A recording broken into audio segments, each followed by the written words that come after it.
Come on, Annie. Let's go to the movies.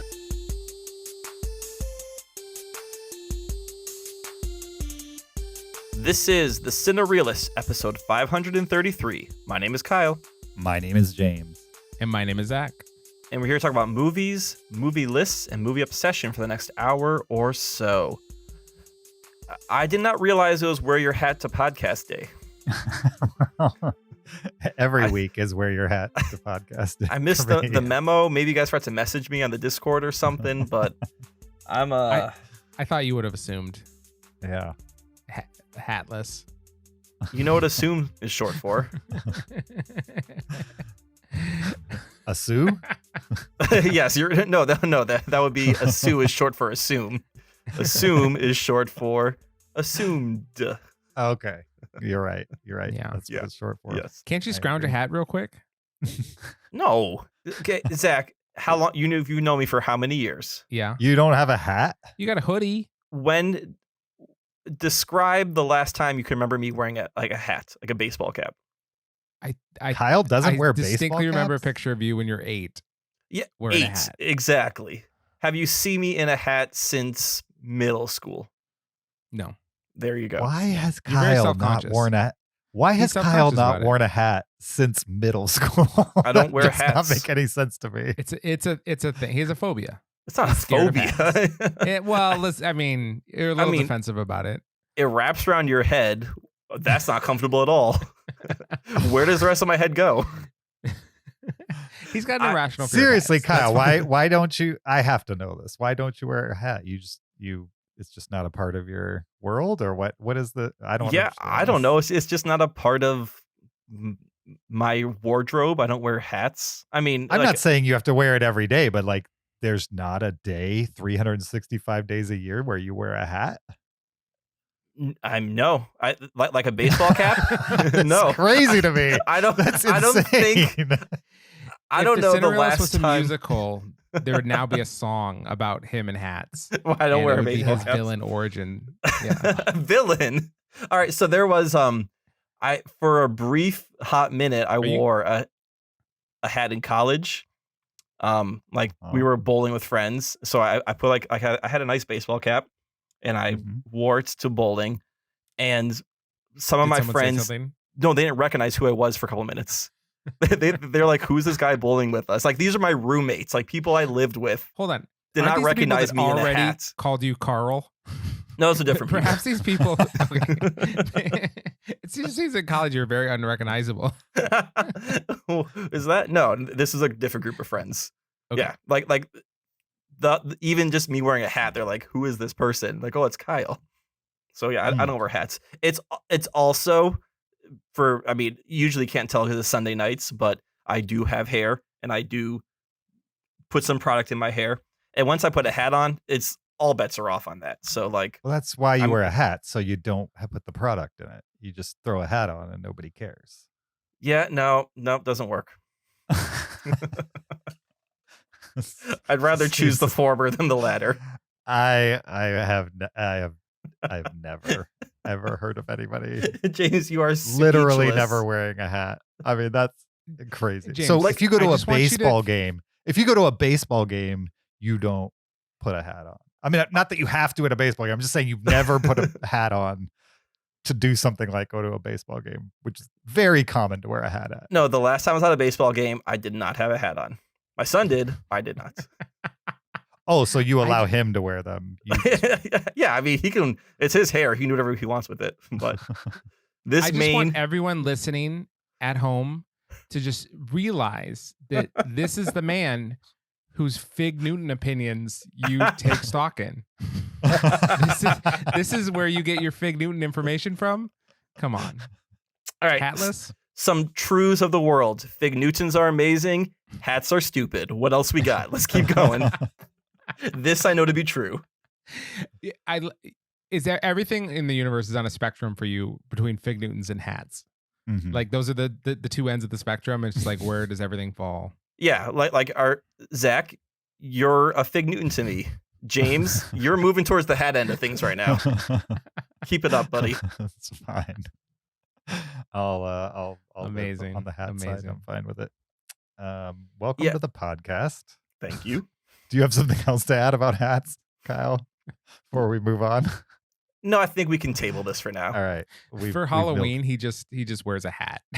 I am so tempted to get a custom Cinereelists hat made and shipped to him right now. That'd be amazing. For sure. That way he can just look at it and never wear it. Oh, it'll hang right above me. Like the sword of Damocles. Right. Lurking like a guillotine. Yep. Like at some point it might just fall on my head and then I don't know what I'm gonna do at that point. So if somebody just like somebody you knew very well came up behind you and just put a hat on you, would you be upset with them? No, I'm not gonna be upset. No, like wearing a hat doesn't upset me. I just choose not to. Okay. Like Just trying to gauge I would probably be like, "Why'd you put a hat on me?" And like, "What's what you look like in it?" It would make you upset about your hair, though, right? No, I'm not that vain about the hair. You're vain enough that you don't want to hide it from the world for one day. Well, he does have a glorious head of hair. I mean, look at that. Yeah. I mean, it's a nice mop for sure. It is. I take pride that I am a man of my age and still have a very full, thick head of hair. Sure. It's part of my pride. Not many men reach 50 like that. So that is impressive. That's good. That's good. No. Zach, if I'm 50, that makes you 50 minus 12 days. So. You're older than me, so. Exactly, by 12 days. I think this is what we came here to talk about. This is unrelated, but kind of related. Just on the mention of age, I learned something this week that kind of blew my mind. And it's that Jared Leto is how old? Oh, he's got to be 51. No. Maybe. Yeah. I'm going to say 55. Wow, you guys went over. I thought he was younger. He's 50 years old. That kind of blows my mind. For some reason, I thought he was more like 40 at most. No, because he was doing My So-Called Life, and he was definitely in his 20s. That was late 90s. He was in My So-Called Life? Yeah, with Claire Danes. Really? Or not Claire. Yeah, Claire Danes. Right? I don't remember him in it. Oh, yeah, look it up. He was in My So-Called Life. I believe you. He was like I think she had a crush on him. Like when I can't remember her name was. But maybe it's because I know him as the 30 Second to Mars guy. And that felt like a younger band because I didn't really listen to them. They were like for younger people. So I don't know. He's in Fight Club also. He is? Yeah, he's the guy who gets just pummeled. Remember they're in the Fight Club and Edward Norton just opens up on a guy?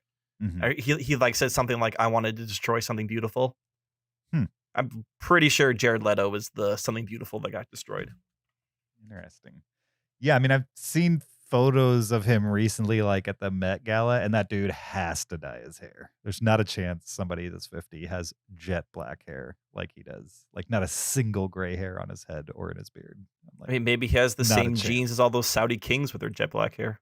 No, not a chance. But anyway. Is Requiem for a Dream, is that your first memory of Jared Leto? No, I think he was in 30 Seconds to Mars before that, wasn't he?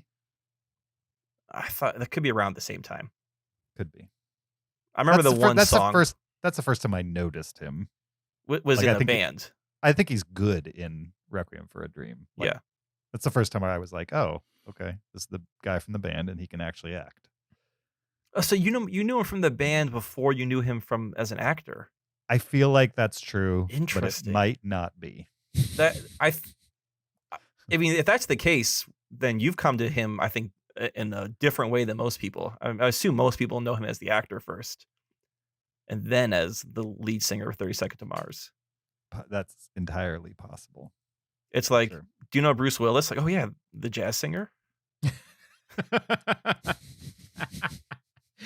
Bill Clinton, the saxophone player? The saxophone player? I saw him on Arsenio Hall. Yeah, exactly. What's that guy up to these days? Where did he go on to? Yeah, so this is episode 533.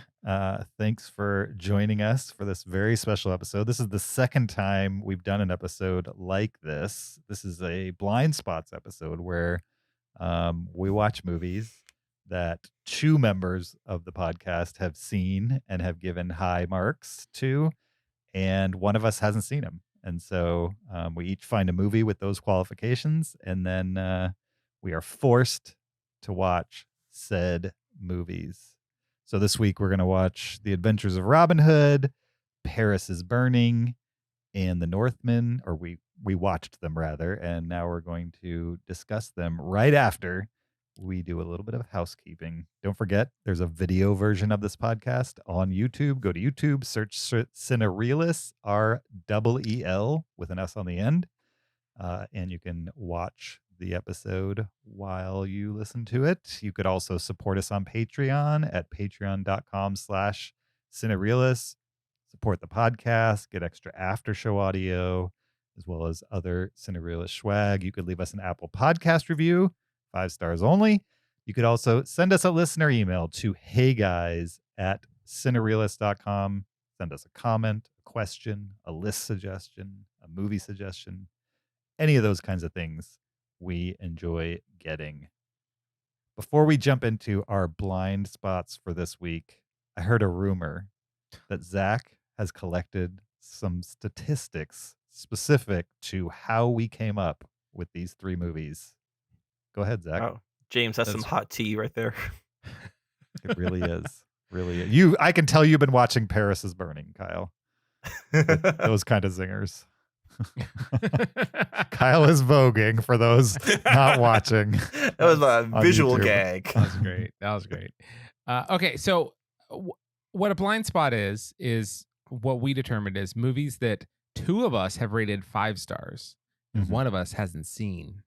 Okay, so that's the conceit. Okay, 2 of us gave it 5 stars, 1 of them hasn't seen it.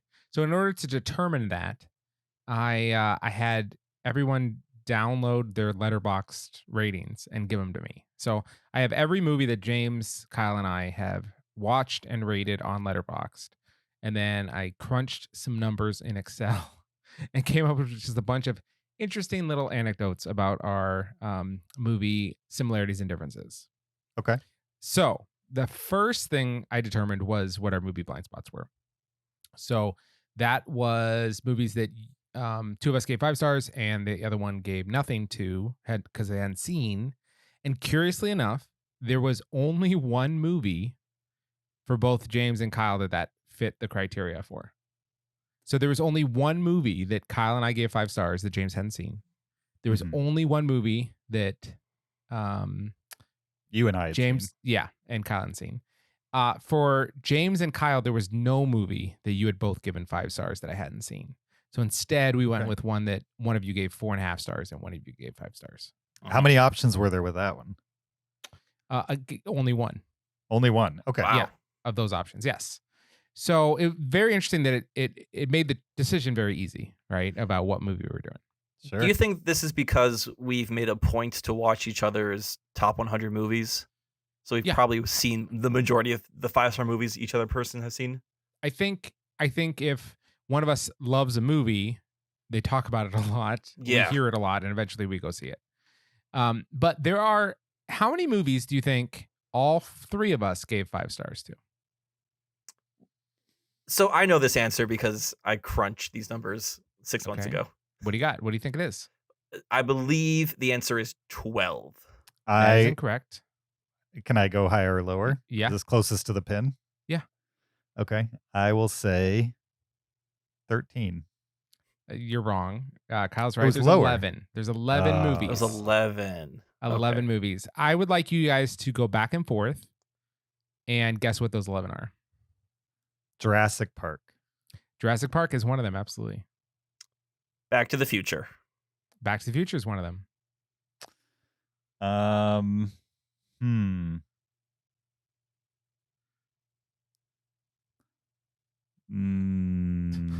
What do you got, James? Lord of the Rings. No. The Two Towers. Nope. All right. Not on there. The Matrix. The Matrix. Absolutely, Kyle. Huh. Top Gun Maverick?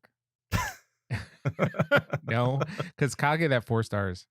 Oh, okay. Saving Private Ryan. Yes. Saving Private Ryan.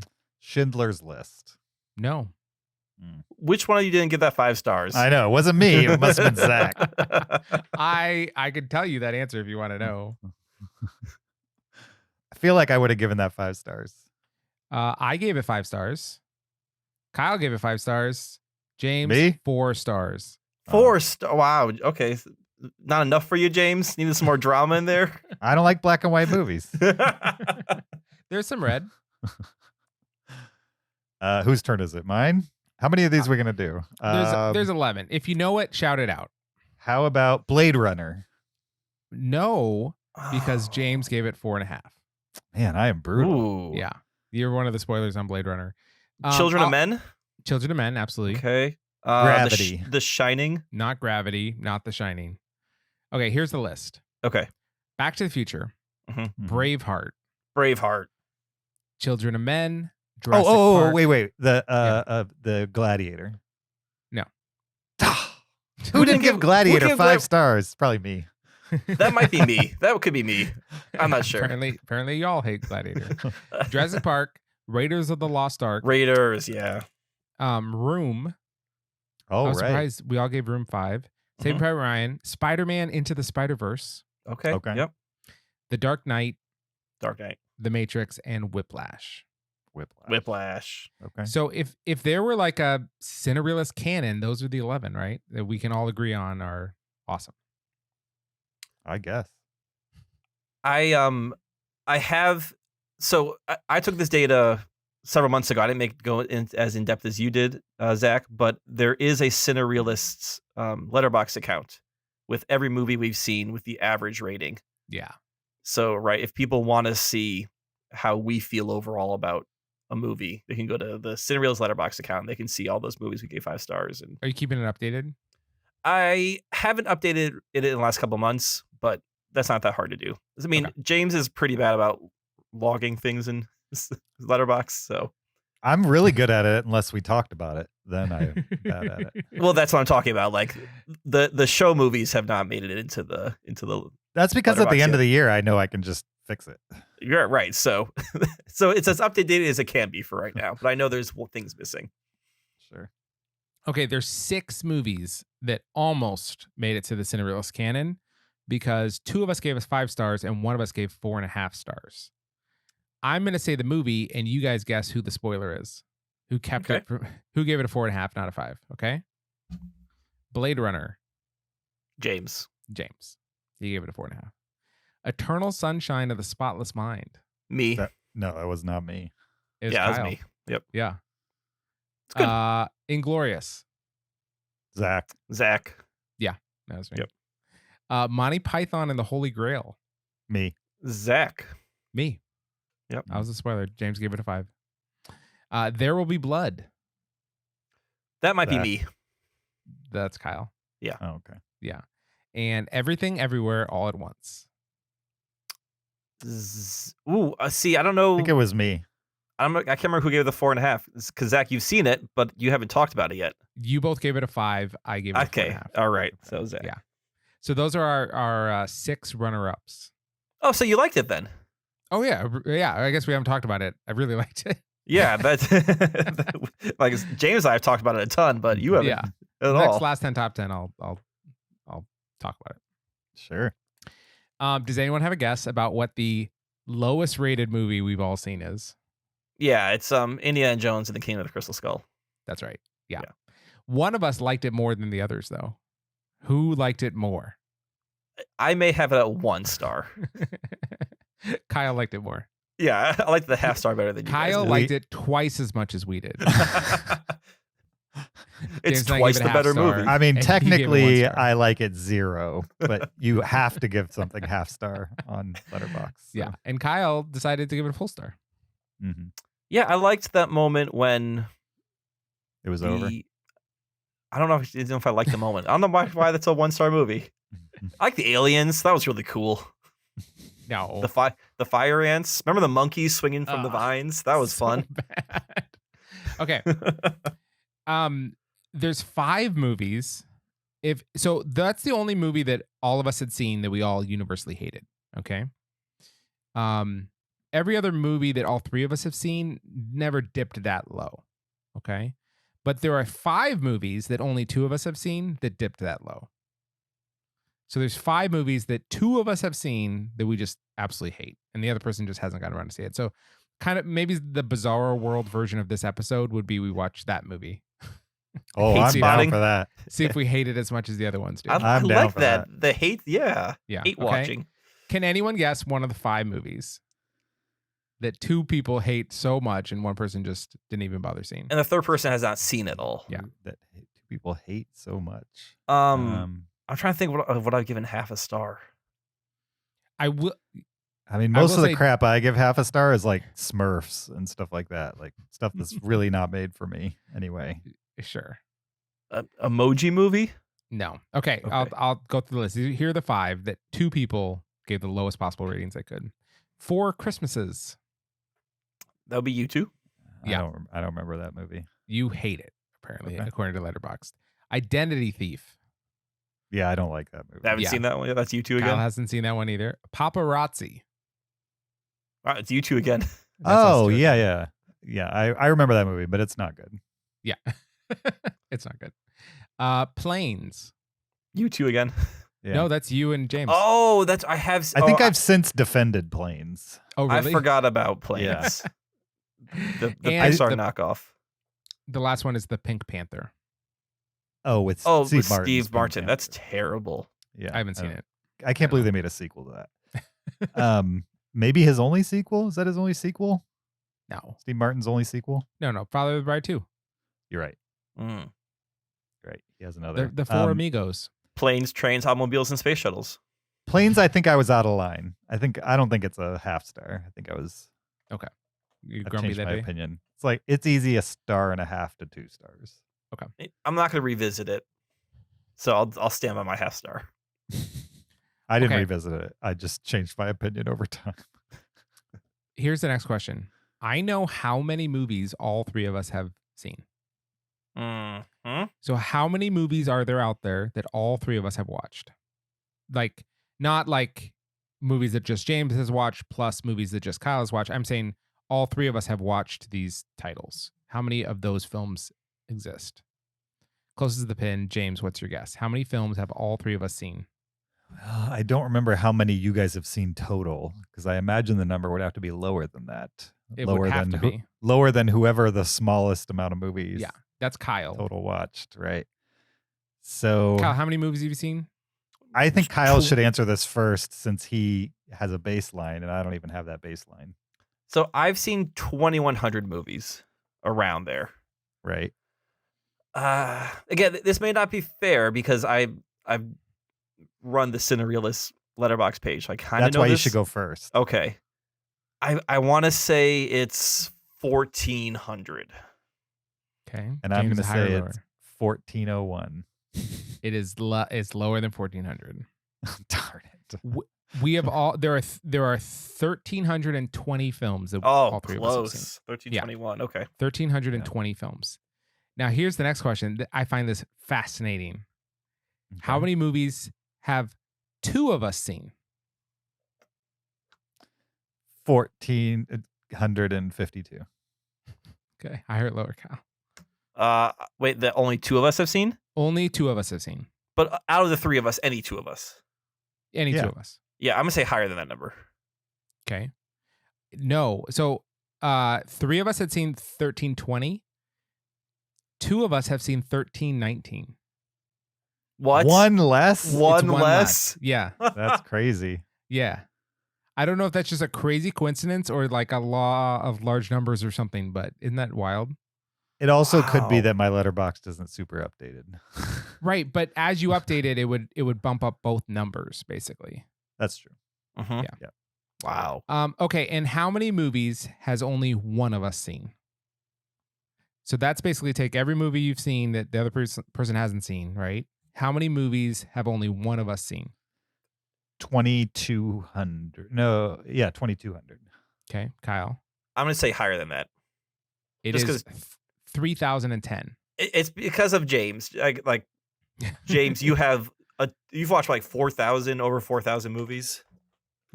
Yes. So there are 3,000 movies that we hold in our heads that the other people have not seen.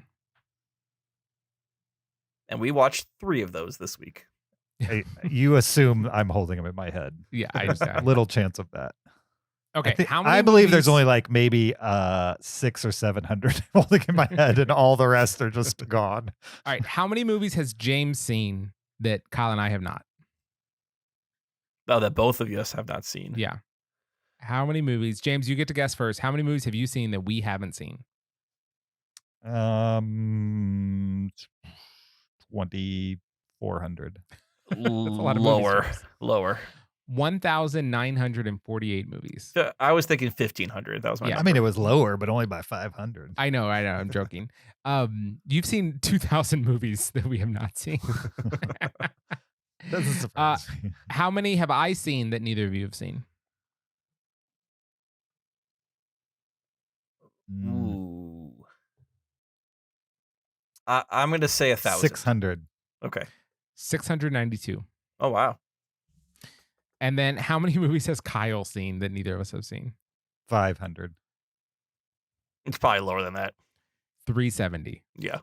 Yeah. I mean, that's like you guys could do that in a year. Watch one a day. If we wanted to watch You could all totally of your, catch up. all the ones we missed from you. Okay. Movies that James loves that we haven't seen. James, What you does have a that lot of mean? movies. These are movies you gave 5 stars. Okay. That we haven't seen. Okay. I wrote down your 4.5 and your 5 stars. Right. The 4.5 is kind of a long list. Here's what we're gonna do. For the 5 stars, it's 1, 2, 3, 4, 5, 6, 7, 8, 9 films you gave 5 Okay. stars that neither of us have seen. Sure. So I think right now you should say which of these 9 I should see and which of these 9 Kyle should see. Okay. I'm down. Cool. Here's the 9. See if you can hold these in your head. Okay. Okay. You can only do about 700 at a time, so be careful. Cobain, Montage of Heck.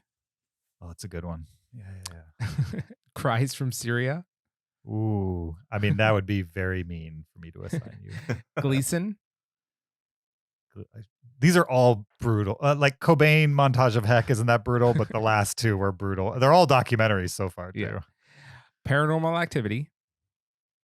The original? That's a totally watchable movie for anybody. Yep. Labor Pains. Sure. Lindsay Lohan. Cult Yeah. classic. Yeah. Yeah. Lean on Pete. Oh, the I horse mean, movie. I'd be doing you guys a favor. By I remember you talking about Holding on Pete. Sin Nombre. That's a great movie. The Look of Silence. Another documentary. Oh, yep. It's on my And watch list. Titan. Titan. Ooh. Oh, the recent Titan. Yeah. Sure. So the those are question is, movies we haven't which one seen. should Zach? Who would you see? I think I know which one you'd pick for me. What would I pick? Lean on Pete. I'm not picking that one then. Okay. But you should see that since you're a horse movie person. I'm a horse movie person. Can you give them to me rapid fire? Cobain, Cries from Syria, Gleason, Labor Pains, Lean on Pete, Paranormal Activity, Sin Nombre, The Look of Silence, and Titan. That is a murderer's row of movies. That is very hard to pick. Specifically, these are movies you love, so absolutely. I will give Cobain, Montage of Heck to Kyle because I think he will really like that movie. I know documentaries aren't like 100% your thing, but that is a interesting and well-made documentary. Yeah, I mean, it's a Kurt Cobain documentary. I should probably It's watch not it. just a Kurt Cobain documentary. That's why you're going to like it. It's not just people talking about Kurt Cobain. It's like animated from his journals. Oh, interesting. Okay. They basically took his drawings and then animated them, which is really cool. And for Zach, I would say Paranormal Activity, but you already watched Paranormal Activity 3 for me. So I feel like you haven't watched it yet. You're probably never going to watch it. So you've already seen the best that Paranormal Activity has to offer in part 3. Yeah. So I won't do that to you. I really think you'd like Cries of Syria, but there is a dead baby right at the beginning of the movie. And it's a documentary, so it's not movie magic. And that's a little disturbing. So maybe a couple more years on that one. Um, Can you give them to me one more time as fast as you can read them? Cobain, Cries from Syria, Gleason, Labor Pains, Lean on Pete, Paranormal Activity, Sin Nombre, Look of Silence, Titan. Sin Nombre. Okay. And I think you will enjoy that movie. Which And one is that? You can handle subtitles. It's a Spanish language movie about a guy who is in a gang right at the beginning of the movie, and he does something that the gang doesn't agree with, and so he has to go on the run, and he tries to go from where he is in South America to the United States. He makes the trek from where he is in South America to try to illegally enter the United States.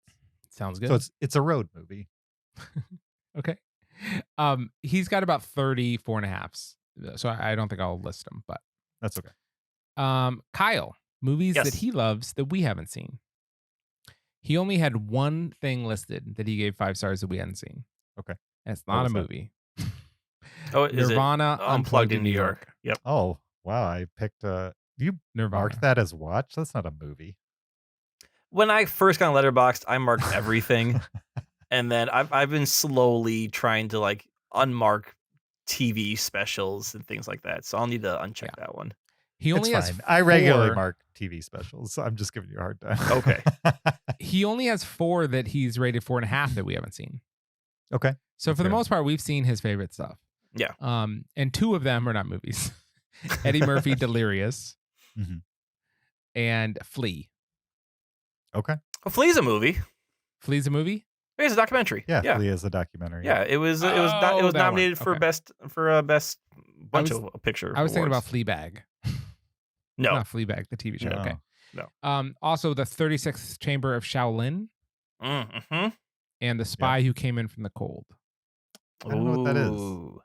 That is a George Smiley Cold War thriller from the 60s. So, Kyle, of those, would you recommend any to me or James specifically? Yeah, I'm gonna give 36 Chamber of Shaolin to James. I don't know if James has seen a lot of 70s kung fu movies. Define a lot. Any? I've seen some. Okay. I haven't seen think, that one, but I think it's a good entry point, and it's a good place to jump in. And Zach, I'm gonna give you Flea. Okay. It's a Love Flea. documentary in the road. It's a great story. It's about a man telling the story about him escaping from Afghanistan during the Soviet Revolution of the 80s. Okay. But he is also gay, so there's then that aspect to his whole existence, being a Muslim man and being alive in that time. spoiler alert.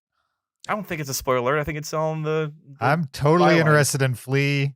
I didn't know that he was part gay. of it.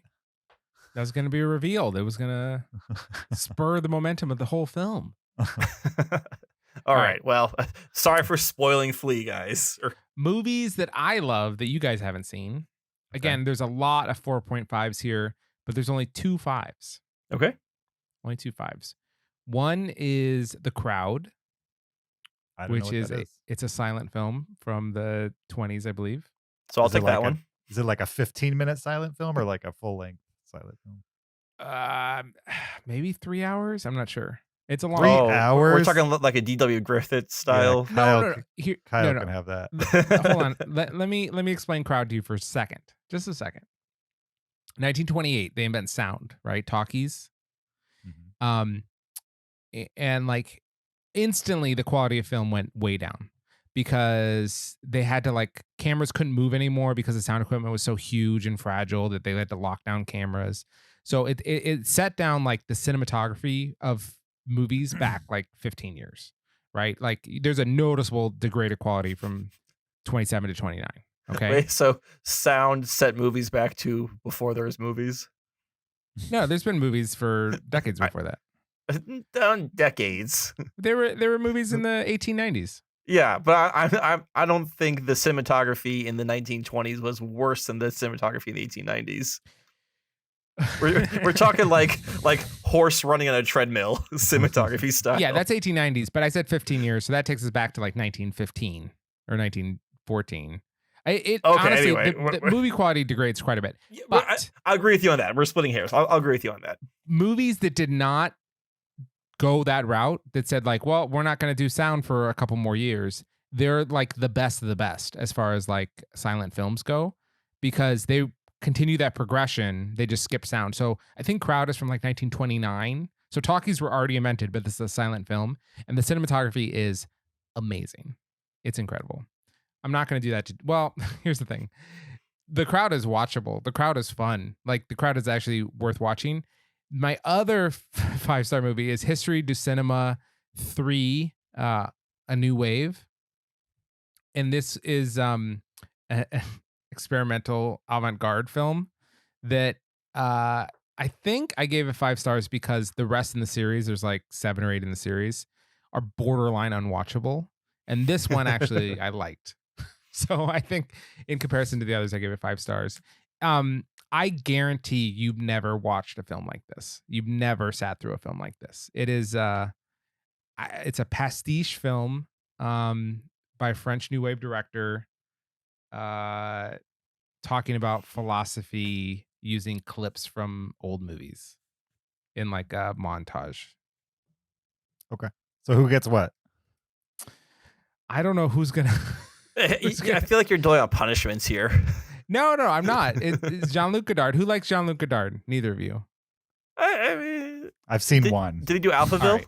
I'm going to say this. I'm going to give James The Crowd because it's a silent film that he's actually going to like, and so it's going to help redeem silent films for him. Doubt it. And I'm going to give Kyle History to Cinema, A New Wave, because he's not going to watch it anywais. He'll give it 3 minutes and he'll say he watched it and not actually try. Oh. No, I've copped up to this. I send Zach. Actually, sure, I send this to you. We should talk about it sometime. I send Zach a list of all the movies I've marked as watched that I have not finished. What? Yes. So I made the list. I mean, it's a little less worse than marking TV shows. we can go through it sometime, and you guys can say, why didn't you finish this, or you're fine not having finished that. Yeah. Okay, so our blind spottings today, we know what those are. Mm-hmm. Here are the 4.5 star movies that James and I saw. We both gave 4.5, but Kyle hasn't seen. Okay. Burning. Oh, you guys talk about Burning so much. You should. If you need a good movie to watch Burning. It's My Lobster. The Disaster Artist. I have not seen Room. No pressure. Or The Room, whatever it's called. I've cooled on that, I think. Okay. You can watch The Disaster Artist without having seen Room. It'll be fine. Okay. Yeah. The Fits. The Fits. Oh, is yeah. So good. I forgot to talk about that one. The Fits is good, and it's like 70 minutes long. Yeah, it's short, Okay. but it's good. The Waves. Also, okay, Waves, the other one. Waves and Burning. You guys don't shut up about. There's a reason. Waves, you just have to be in a specific. You have to be ready to be James, emotionally challenged by it. I would say, James, you say that every time. Like I'm having deja vu. Like, oh my god, Waves, James, you have to be ready for this movie. Yeah. Yeah. And then last one is The Rescue. I want to see The Rescue. Yeah, I haven't gone around to that one yet. Yeah. Okay. I liked The Rescue. And then Rescue is like super easy watch. You watch it yeah. whenever you want. Yeah. Here are the 3 movies Kyle and I gave 4.5, but James hasn't seen. Okay. High and Low. Mm-hmm. Kurosawa. Yep. Some Like It Hot. That's a 5-star movie. Yeah. Okay. So you gave it a 4.5. Yeah. What's half-star wrong about that movie? I don't know. I have no idea. Okay. And The Way I See It. It was a documentary about the Obama's photographer. Oh yeah, that was really good. Yeah. I wanted to see that. Yeah. You should. Very watchable. I think You I don't actually need to be in the sat mood for that one. down. I think I actually sat down to watch that, and it just wasn't available anywhere really for me to watch it, other than like renting from Amazon or something. Yeah. Okay. Real quickly, here's movies that Kyle should see. Okay, movies I should see. Lady Macbeth. Pride and Prejudice and Zombies, Rafifi, Allied, American Animals, Molly's Game, Say Anything, The Dirties, The Neon Demon. Those are movies you should see, Kyle. Why should I see these movies? I agree. we love all them. those. Okay. I don't know if you'll love them, but all of them have a chance that you will like them Yeah. a lot. That went by way too fast, but I'll. Here are movies I should see: UHF, Shiva Baby, Summer of Soul, The Peanut Butter Falcon, Thief, and Uncle Frank. I agree with that list. Yep. Here are movies that James should see: Oh my gosh, it's gonna be like a million list movies. Watch. The Diving Bell and the Butterfly. Not a list movie. Yeah, it's on some lists. But it's a it's an arty movie. The Prince of Egypt. Yeah, not a list Okay. movie. Yeah, okay. Ghost Dog. Not a list movie. You haven't seen Ghost Dog, James? I've seen Ghost Dog. It's just I didn't mark it.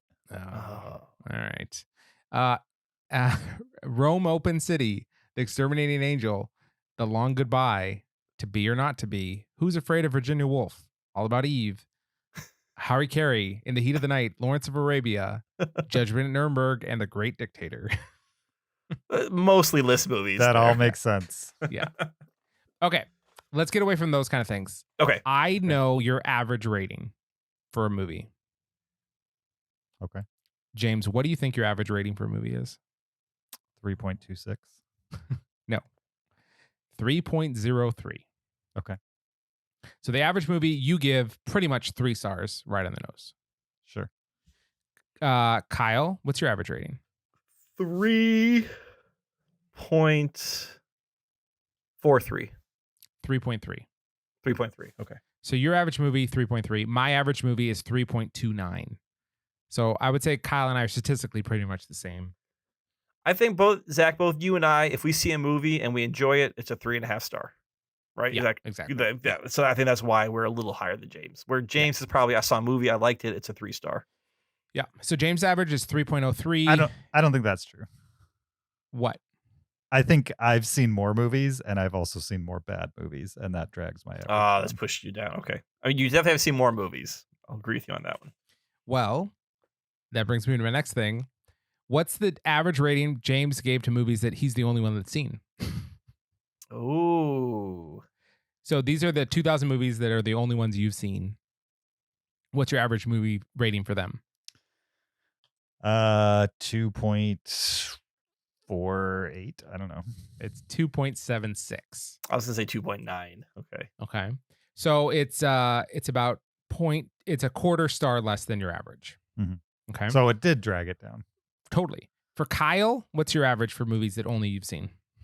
It's probably higher than, I want to say it's higher. So like 3.4. 2.92. 2.92. Oh, I was way Yes. off. Yeah. So it's almost a half star less than the ones we've all seen together. Okay. And mine is 3.21. So it's Which a is tenth of a star less. Almost the same thing. Okay. So pretty much the same. So all of us- guys, don't watch the movies I've only seen because they're obviously worse. Yeah, so all of us, the movies that the other people haven't seen have always dragged down. Yes. Although rating. mine is only 0.08 different. Sure. Yours Yeah, is the which I- closest to the same. Yeah. I made a chart of these and it's like both of you guys are like, doot, doot, and mine is mostly a straight line with a little bit of slant to it. James, what's your average for movies that all 3 of us have seen? Average rating? Yeah. So of all 3.49. 3.46. So it's Wow. almost a half star higher than your average movie rating.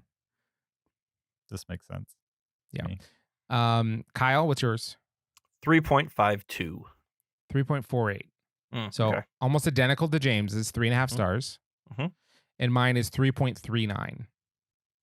So Okay. mine's actually the least, the least of the 3 of us. If all 3 of us have seen it, I'm most likely to like the least. Mhm. I mean, you are the curmudgeon of the show, so that's Says the curmudgeon of the show. takes one to know one. Yeah. Okay, and the final thing I have is I actually calculated what everyone's highest rated movie decades are. Okay. Um, Are we maybe gonna I'll guess? Yeah, James, do you want to guess what your highest rated movie decade is? I mean, I'm tempted to say a decade in which I've seen a lot of movies, but I'm wondering if it's an older decade because I would have only watched good movies from an old decade. I have a guess for James also. How did you literally just take the movies, what I ranked them, and then average it, or did you take into account how many I've seen, or something weird like that?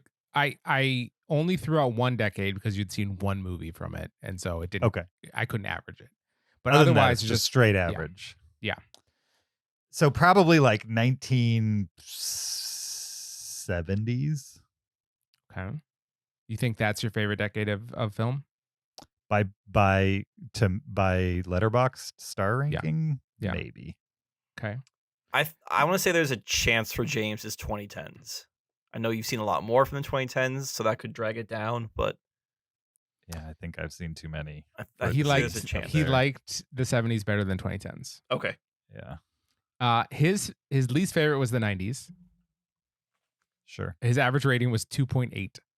And that's not because you don't like movies from the 90s, probably because you've seen so many movies from that era. It's when I really started watching a lot of movies. Right, and you're just like, check Just it out, whatever, that was yeah, fine. whatever came Exactly. Yep. His favorite decade, 1920s. That's his favorite decade of films. Because there's like 4 of them, right? And they're all like stone cold classics that everybody loves. His second favorite decade, the 1930s. Yeah, James, you love loves that old silent films. era. Yeah. That's all he talks about. Of the movies I've seen, I will admit I love them. 20s and 30s. His next highest decade is the 60s. That's probably his first decade of significance. Actually, he didn't have a lot of from the 60s either. Wouldn't be a lot. Yeah. Okay, what's James's highest rated decade of significance? Well, after that is the 2020s. That's currently your 4th highest decade. Which is we're only a couple years into We're that only 2 one. years into it. Yeah. So after that is the 50s. Okay. And then the 70s. The 70s. So your 3 lowest are the 80s, the 2000s, and the 90s. Okay. So Not James, entirely shocking to me. you were kind of right with the 70s once you take out all the noise. I mean, now that I think about it, I've probably seen more from the 70s. I should have just gone older and older because I just haven't seen a lot of bad movies from the 1930s. Because why would I? Because they're good. You love movies from the 30s. Love them to the tune of having seen 4 or 5 of them. Well, apparently all the ones you see, you really like a lot. Because somebody probably forced me to watch them at some point. Your average you liked it. rating for a movie from the 20s is 4 stars. Sure. And that's an average. Okay. My favorite decade was also the 1920s, followed by the 2020s. And my least favorite was the 2000s. I don't like this statistic, by the way. It doesn't make a whole lot of sense to me. Why not, James? It doesn't make sense because obviously the years that you've seen more movies in, you're going to have a lower ranking on because you will have seen movies you don't like. But most people don't watch old movies that they're not going to like. So from the 30s, you've seen it's not counting them. 1, 2, 3, 4, 5, 6, 7, 8, 9 movies from the 30s. Mm-hmm. That's a lot. I mean, that's a whole lot. That's not even not one a year. compared to how many I watched last year. No. No, that's very true. However, if you watch 9 movies and you like them on an average of 4 out of 5 stars, then what's your reason to think that you don't like movies from that decade? If you've seen 9 of them and the average is 4 stars. Because I've seen the 9 best out of 10 years of movies. Well, how do you know you've seen the 9 best? Whereas if you take my 2010s, every year I've watched 150. No, I get that. They're just bound to drag my average down. If James was doing a movie podcast in the 1930s, and he was just watching everything coming out. Right? Yeah, he if would I still watched see those every 9 movie movies and give them released 4 in the stars, 1930s, but also be all these other things. So, James, I hear what you're saying that I like would say there's some selection bias going on here. For sure. It's certainly possible, but that's not shown in the information we have. It's just unknown, right? Like that's definitely possible, but all this tells us is that the movies you've seen you liked. Yeah, I would go so I would far say as it's to higher say than it's not only possible. possible, it's probable. Yeah, most likely. Right? Because I mean, like, same. I mean, I'm curious here, mine are, but same for me. Like, I'm not just going to like some random movie from the 1940s. I'm looking at lists, and these are movies that are agreed upon as being some of the best. I mean, I like them all the time, but the chance that I'll like them are higher. James, you're approaching it the same way because these are the agreed upon good movies. I don't think James is watching random movies from the 30s. No, I agree with that, but you could say that let's say he watched 600 movies from the 30s. At the most, all that does is mean would be on a similar footing as movies from the 90s, 2000s, and 2010s. Yeah, It would mean that I like highly regarded movies from the 30s. Great. James likes Shocker. the good ones. Shocker. James, you're such a follower. James, you should watch a random film from the 30s, like just randomly generated a 1930s film and see what you think of it. I've always wanted to watch every movie released in 1977, my birth year. Like every theatrically released movie from 1977. I think that'd be an interesting experiment. Because when people say 1977, it's like Star Wars. That's like the only movie that comes up. Sorcerer? Well, I mean, there's a couple others out there, but for the most part, Star Wars happened in 77. Close Encounters 77 also? Maybe. Might have been 78. They came around the same time. Yeah. That I know. Kyle, your favorite decade? 1920s. Yeah, okay. Followed by the 1950s. Oh, 50s over 60s. Yeah. 60s is I take it back. Your favorite decade. Yeah, that's what I thought so. The 60s and then the 1920s. Okay. And your least favorite is the 90s. And then I was just watching a bunch of stuff in the 90s. Just random stuff. Well, yeah, I mean, it's a kid. Like, you're just renting 3 Ninjas every night. Yeah, totally. Cool. Okay, that's all I got. Zach, that was awesome. That was fun. I actually made a game with that similar data, but just of all the movies we have seen. So next time we're looking for a game, we can try that out. Let's do it. I haven't given it an awesome title. Okay. You guys want to hear the awesome title? Sure. Okay. It's called Me and You in Every Movie We Know. No. Oh, that's a great title. Come on, Zach. I like it. I should. Yeah. Yeah. Me and You in Every Movie We Know. Yeah. All right. It's even a movie title. It's a I'm game. fine with it. All right. All right. I give in. Zach, that was awesome. Thank you for doing that. Of course. Speaking of awesome, we watched a couple movies this week. They're supposedly awesome, according to the other 2 people who we are not. And so we're trying to fill some movie blind spots this week. We're going to talk about those 3 movies right now. We're going to go in chronological order, starting with the oldest. That's what chronological order means, right? Yeah. Yeah. Time. Sure. The oldest being the movie that I was assigned to watch. Again, this is a movie that Kyle and Zach both gave 5 stars, and it's a movie titled The Adventures of Robin Hood. We're going to talk about it right after this clip. By my faith, but you're a bold rascal. Robin, I like you. I'm gratified, Your Highness. I don't think Gisborne shares that sentiment, however. He does look sour.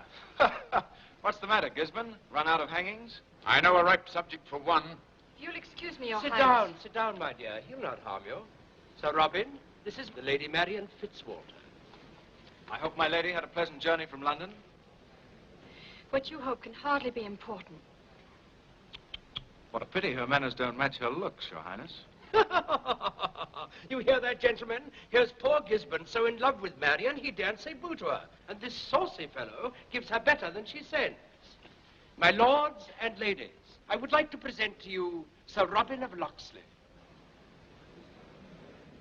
That was The Adventures of Robin Hood from 1938, an American Technicolor swashbuckler, according to Wikipedia.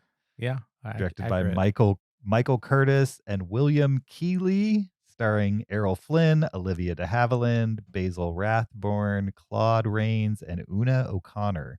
The official IMDb plot synopsis for The Adventures of Robin Hood is: when Prince John and the Norman lords begin oppressing the Saxon masses in King Richard's absence in the 1190s England, a Saxon lord fights back as the outlaw leader of a resistance movement. What a serious sounding plot synopsis for a movie that is not all that serious, I would say. Where's the adventure? Yeah. So, do we start with the people who with the person that hasn't seen it, or do we start with the people that do? How about the people that have seen it give it a quick overview or a quick thought, mini review of it? I liked it. Let's do it. Yeah. Zach's talked about this movie. We'll say Zach's talked about this movie a lot. It's a top 100 movie for you. Yeah. Zach, is it top 10? No. Okay. Well, I'm just trying to gauge. Kyle, where does it sit for you? It's a top 300 movie. I gave it 5 stars. It's super fun. Errol Flynn has this charming ease to him. It seems like everyone's just having a great time making this movie. I love Technicolor. I don't know why. It reminds me of like watching old Disney movies when I was a kid. So I just love the brightness of it. And it has this fun. We talk about swashbuckling. Usually when you hear the word swashbuckling, you think pirates, but this movie definitely has that swashbuckling feel of there being sword fights in castles and on steps and people doing like flips over each other. It's all very 1930s choreographed, but there's just, I don't know. I just remember being an incredibly fun movie to watch, and I really had nothing bad to say about it. All right. I was fine with it. I don't necessarily have anything bad to say about it either. It does it toes the line between, you guys know, and I'll repeat it, like my biggest hang up with a lot of these things is that a lot of older movies feel like stage plays. I think there are times in this movie where it didn't feel like a stage play, and there are other times where a crowd of people is staring right off the stage. Where they're like obviously not cutting over people's shoulders like modern movies do when people have conversations. They're like all as if they're on the edge of a stage and they're performing to the camera that's that way, which is fine.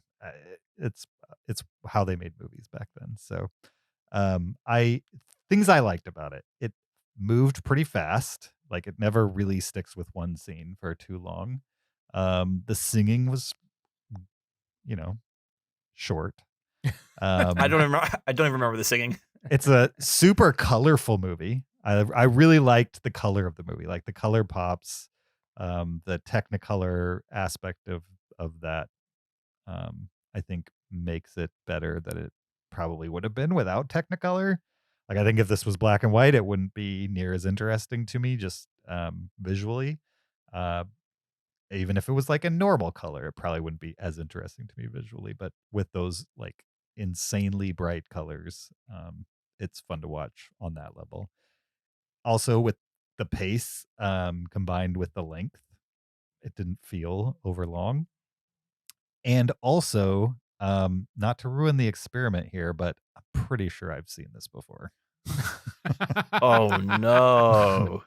I'm not 100% because there was definitely stuff about it that I didn't remember, but there are definitely things where I was like, I am having a serious case of deja vu while I was watching it. So it's possible that when I was younger, I saw it and I just didn't completely soak it in, or maybe I've seen certain scenes from this in other things and that's what's giving me the deja vu. And I haven't seen it from beginning to end until now. I don't know for sure, but there were definitely scenes that I've seen before somewhere, somehow.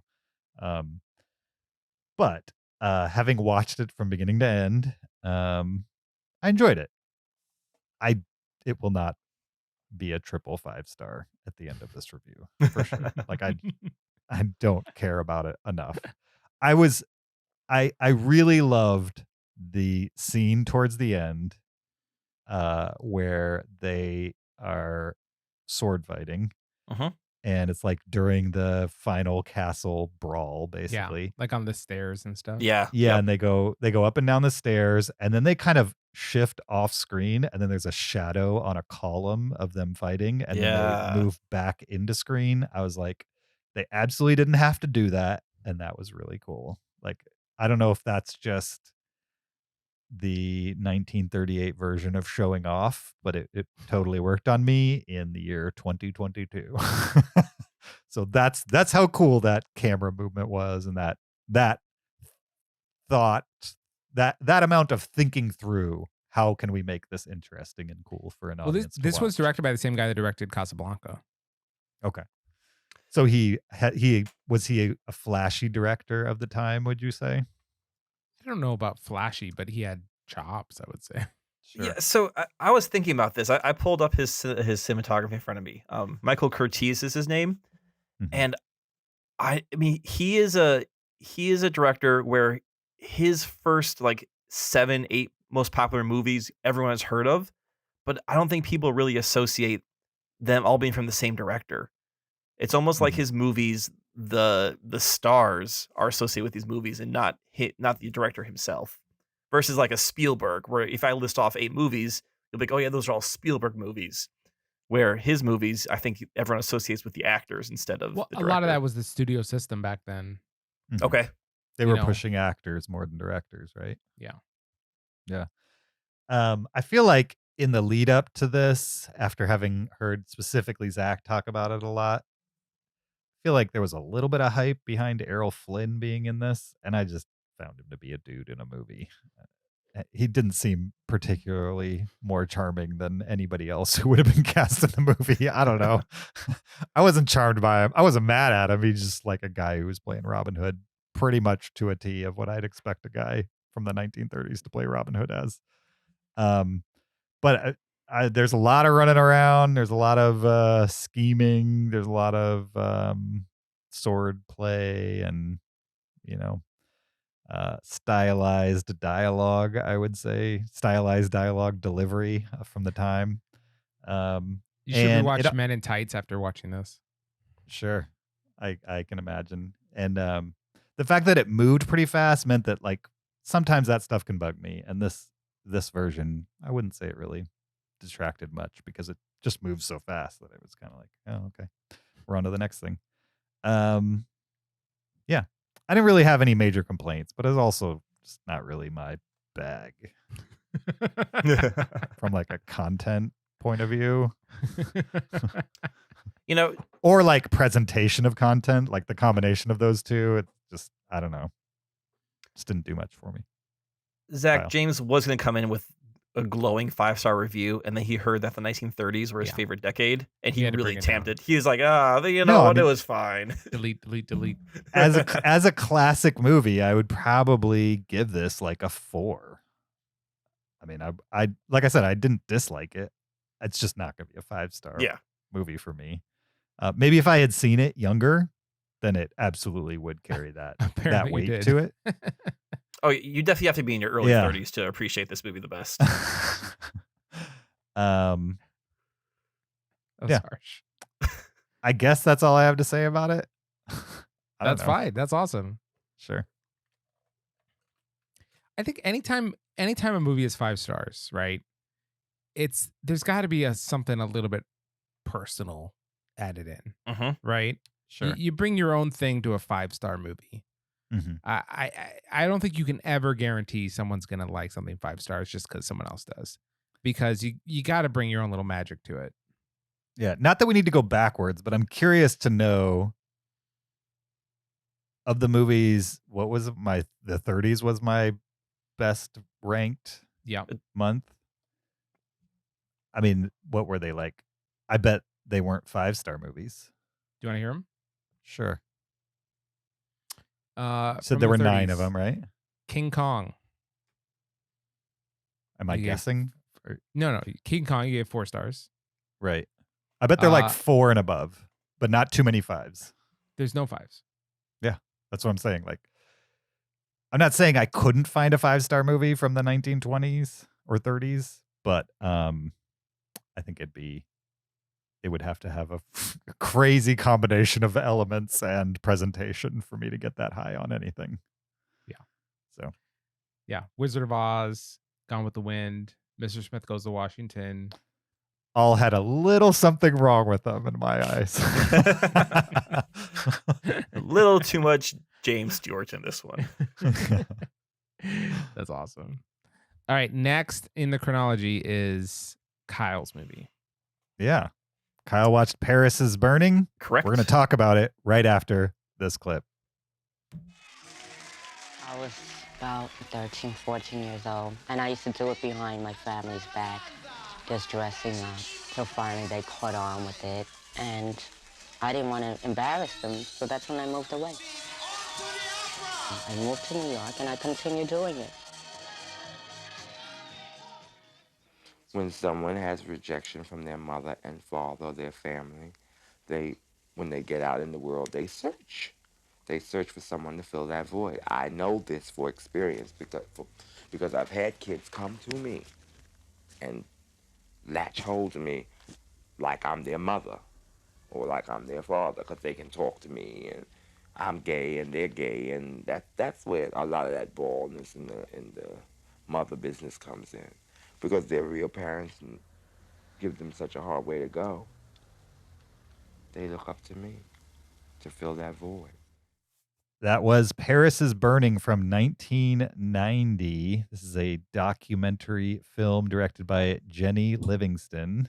And the official IMDb plot synopsis is a chronicle of New York's drag scene in the 1980s, focusing on balls, voguing, and the ambitions and dreams of those who gave the era its warmth and vitality. So this is a documentary that Zach and I have both seen. And we both loved to the tune of 5 stars. What is it essentially, Zach? It's a documentary about voguing and this kind of like underground scene. It's about so Right? much Sure. more. It's not. It's a documentary about the gay community in Yeah. 1980s, specifically men who dress like women.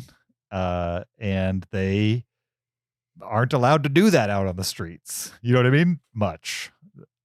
It's looked down upon to be gay, definitely looked down upon to dress and drag. And so they get together for these parties in small warehouses and small clubs and hold like self-styled competitions, dance competitions amongst each other. And they have their own little community in New York. And this documentary embeds itself in the community and kind of explains why they do what they do on some level. Is that a fair explanation? Yeah. Why did you like this documentary, Zach?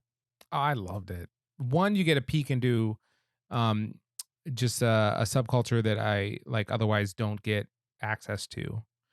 And 2, it's not just a bunch of like talking heads talking academically about a subject, right? It's filmed in the moment with the people who are living this. It just has this raw quality to it. This like unpretentious, like unglossy, like real reality to it. And I just found everyone's story very compelling. So it was just thoroughly enjoyable the whole time. I agree. It feels like it's super genuine. You know what I mean? It feels, I mean, I don't know how the scene actually was, whether this is a pure depiction of it based on the reception from like the community itself. Evidently, it was a fair representation of what was going on at the time. But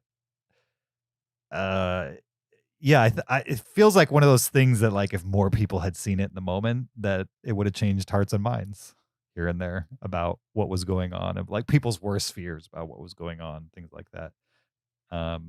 Some people will never change their hearts and minds about this type of stuff, but I think uh, this is the type of documentary that could do that for somebody. What'd you think of it, Kyle? Yeah, I enjoyed this. I remember you guys having talked about this sometime in the past, so I was somewhat familiar with it. Zach, you had described it as the documentary about voguing, and that's definitely an aspect of it. I don't think it's just about. It's not a documentary about voguing, but the Vogue style of dancing was created within this community, which I found very interesting. They also talk about throwing shade, which is a term we still hear these days.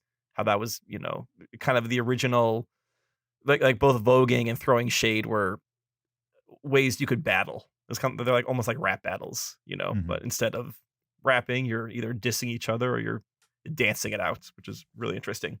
And what I also found, which we haven't really mentioned at all, is this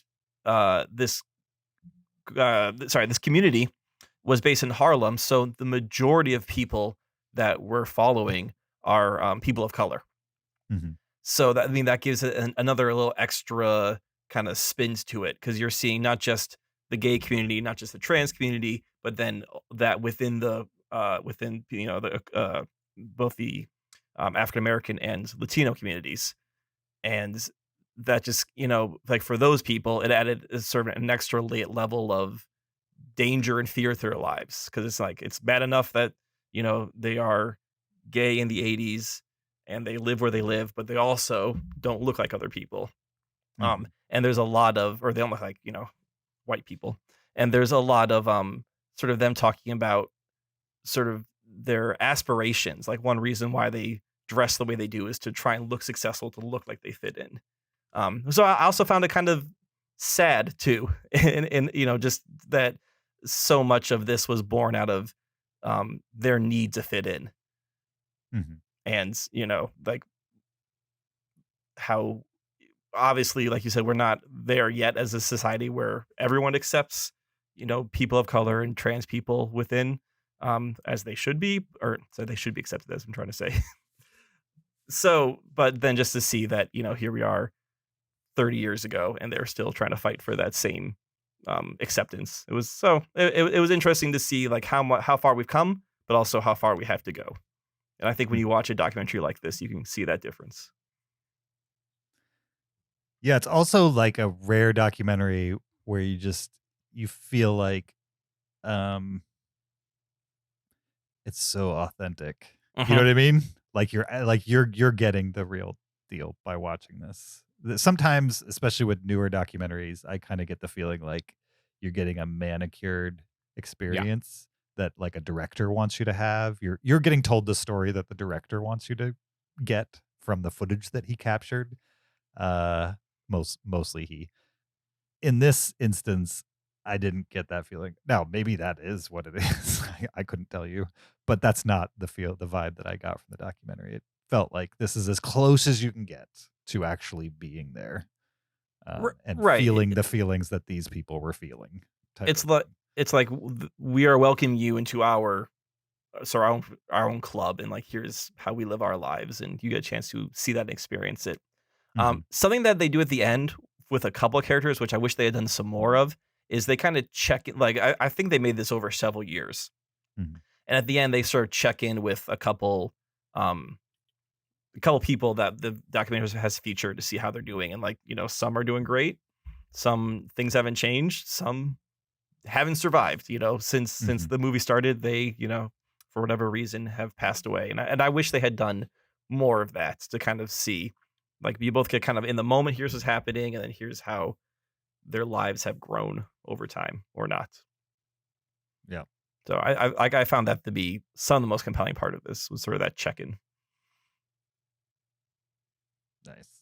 It also blew my mind too. You kind of mentioned this, but just how much culture has been cribbed from this documentary. Yeah.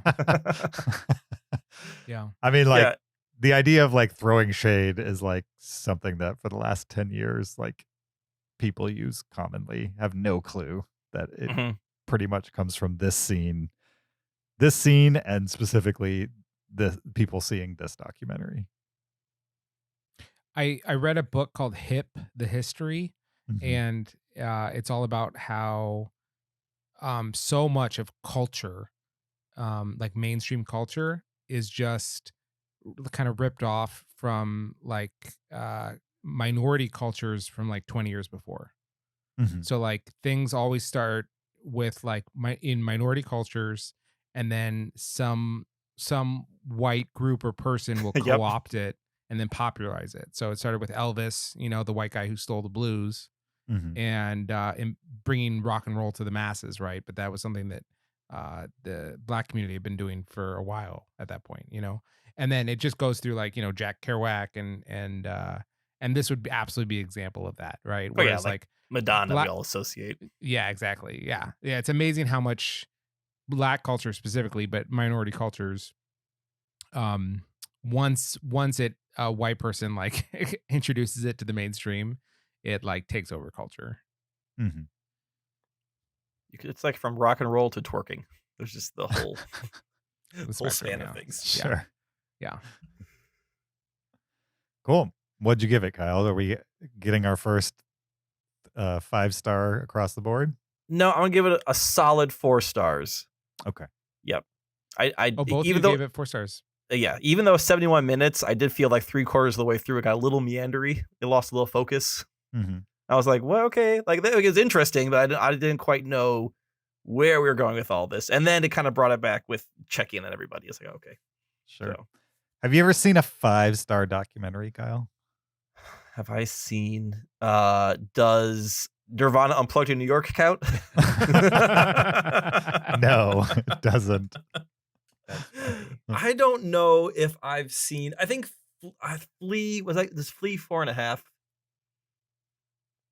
Like I so, don't know. like Zach said, when you give something a 5-star, there's you're bringing something to it, right? There's some other connection Mhm. there, and I just don't know if I've connected with the documentary at a 5-star level. Maybe because Sure. most documentaries about other topics, people, anything, right? Which is like you said, Zach, the fun of a documentary. It gives you a glimpse into a world that you don't know a lot about or you don't experience. But Mhm. maybe at the same time, then there's a little bit of distance between the two. I don't know. Have you ever seen Dear Zachary? No, I've not seen Dear Zachary. Zach, have you seen Dear Zachary? Oh yeah, of course. Yeah, That's a documentary he could connect with. sure.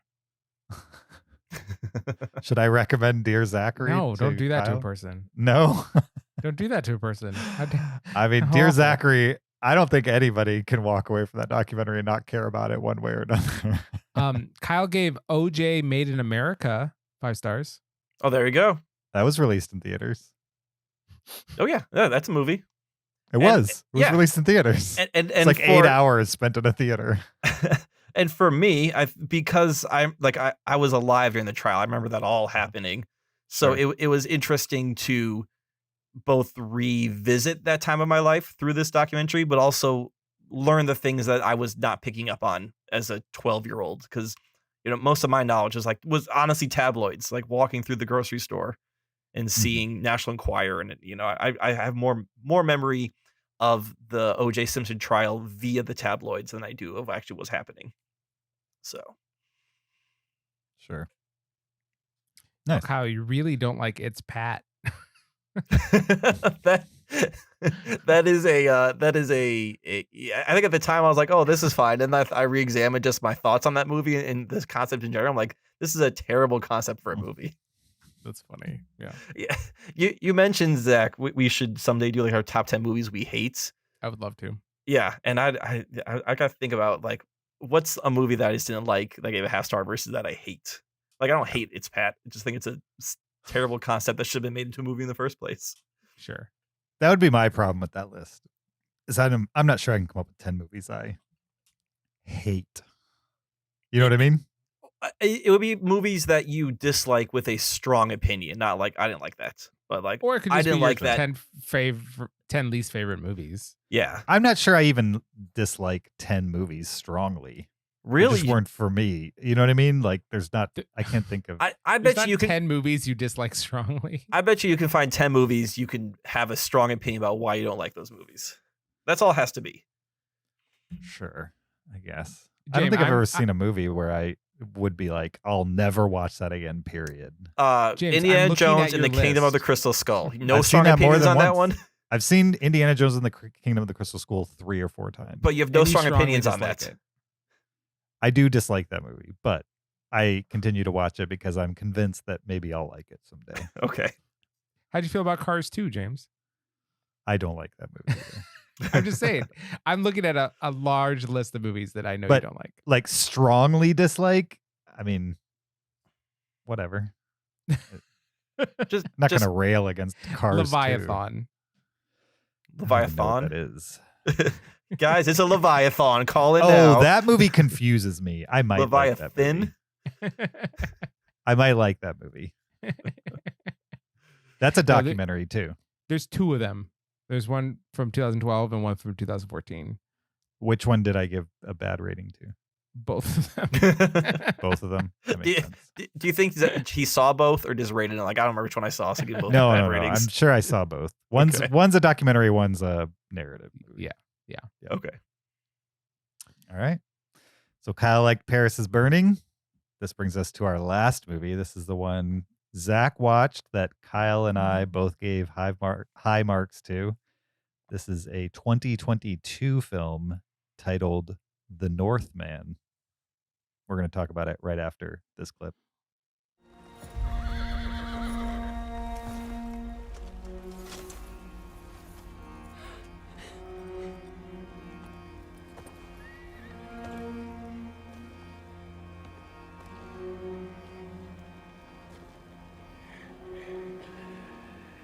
You behold your brother's gaze in amazement.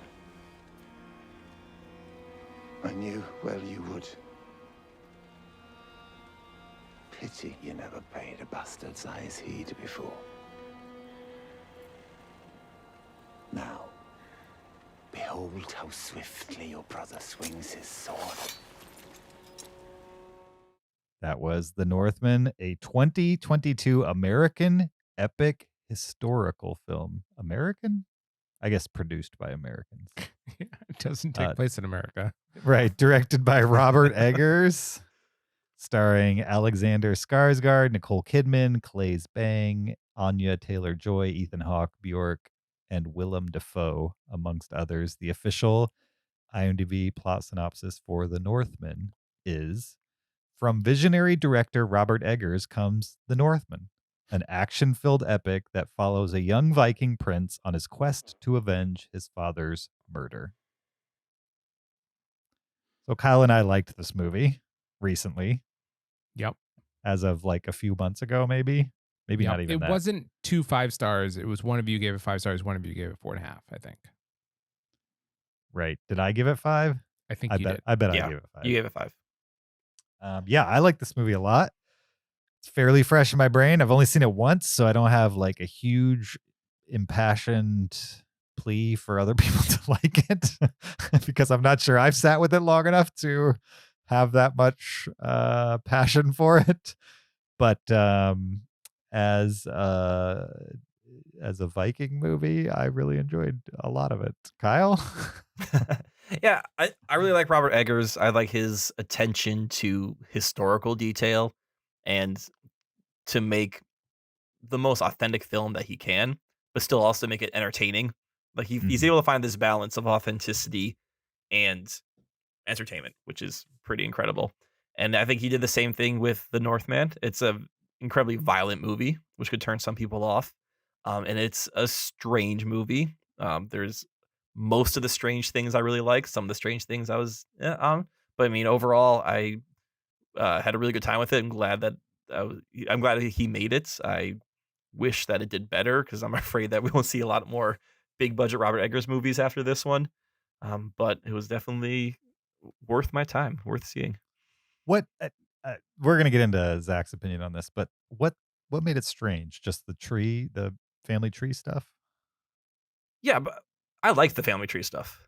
But that's it, right? Other than that, it's pretty Well, I mean, straightforward movie. There's No, there's howling. There's they're howling like wolves. There's the whole scene Right, but that's underground with the thing. I don't want to spoil. Like that's I didn't find it that strange. Would you call the Green Knight strange?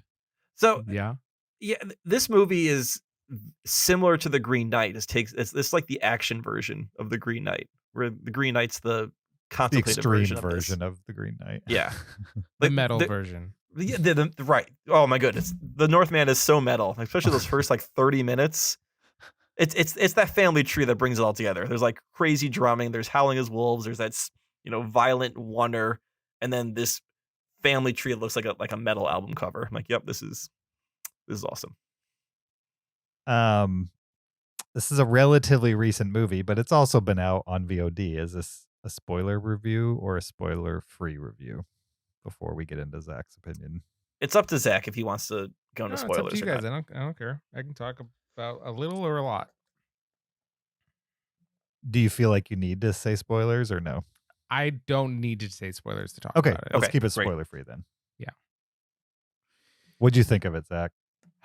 Oh man. So Uh-oh. I would say I would say I appreciated enough about this film to put it in the like category, Mhm. but I didn't necessarily enjoy watching it most of the time. Not just because it's violent, because I've seen a lot of violent movies that I like. It's more just because everyone in it is not someone that I care for or root for, right? So like the central protagonist, he's a boy, his dad is murdered, and he vows to avenge his dad, kind of a thing, right? But he's a terrible guy. He's not a good person, right? He's a filthy murderer, just like everyone else is, Mhm. and I don't know if I'm really rooting for him or against him or anything. Like everyone in this movie is just awful, and it just makes me really glad that I'm not a Viking, living Sure. in Viking times, because your lot in life is to be a terrible, awful, murderous person and just kill willy-nilly. I doubt they said willy-nilly back then.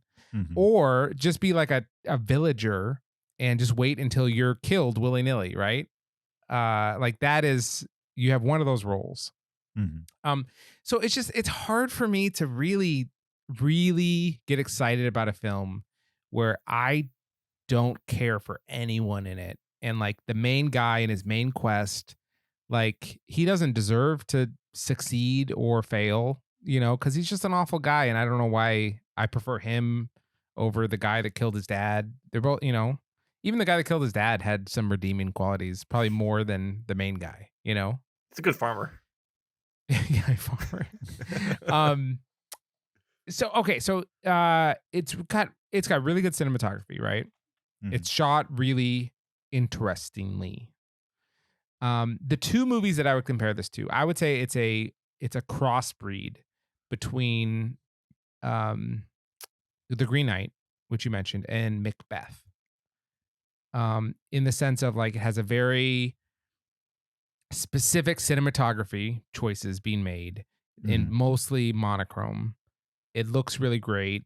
And it's got like this weird edge to it, kind of a thing. Now, this is the metal version of those two. So if those two had a baby and then that baby grew up to be a metalhead, like that's what the Northman would be.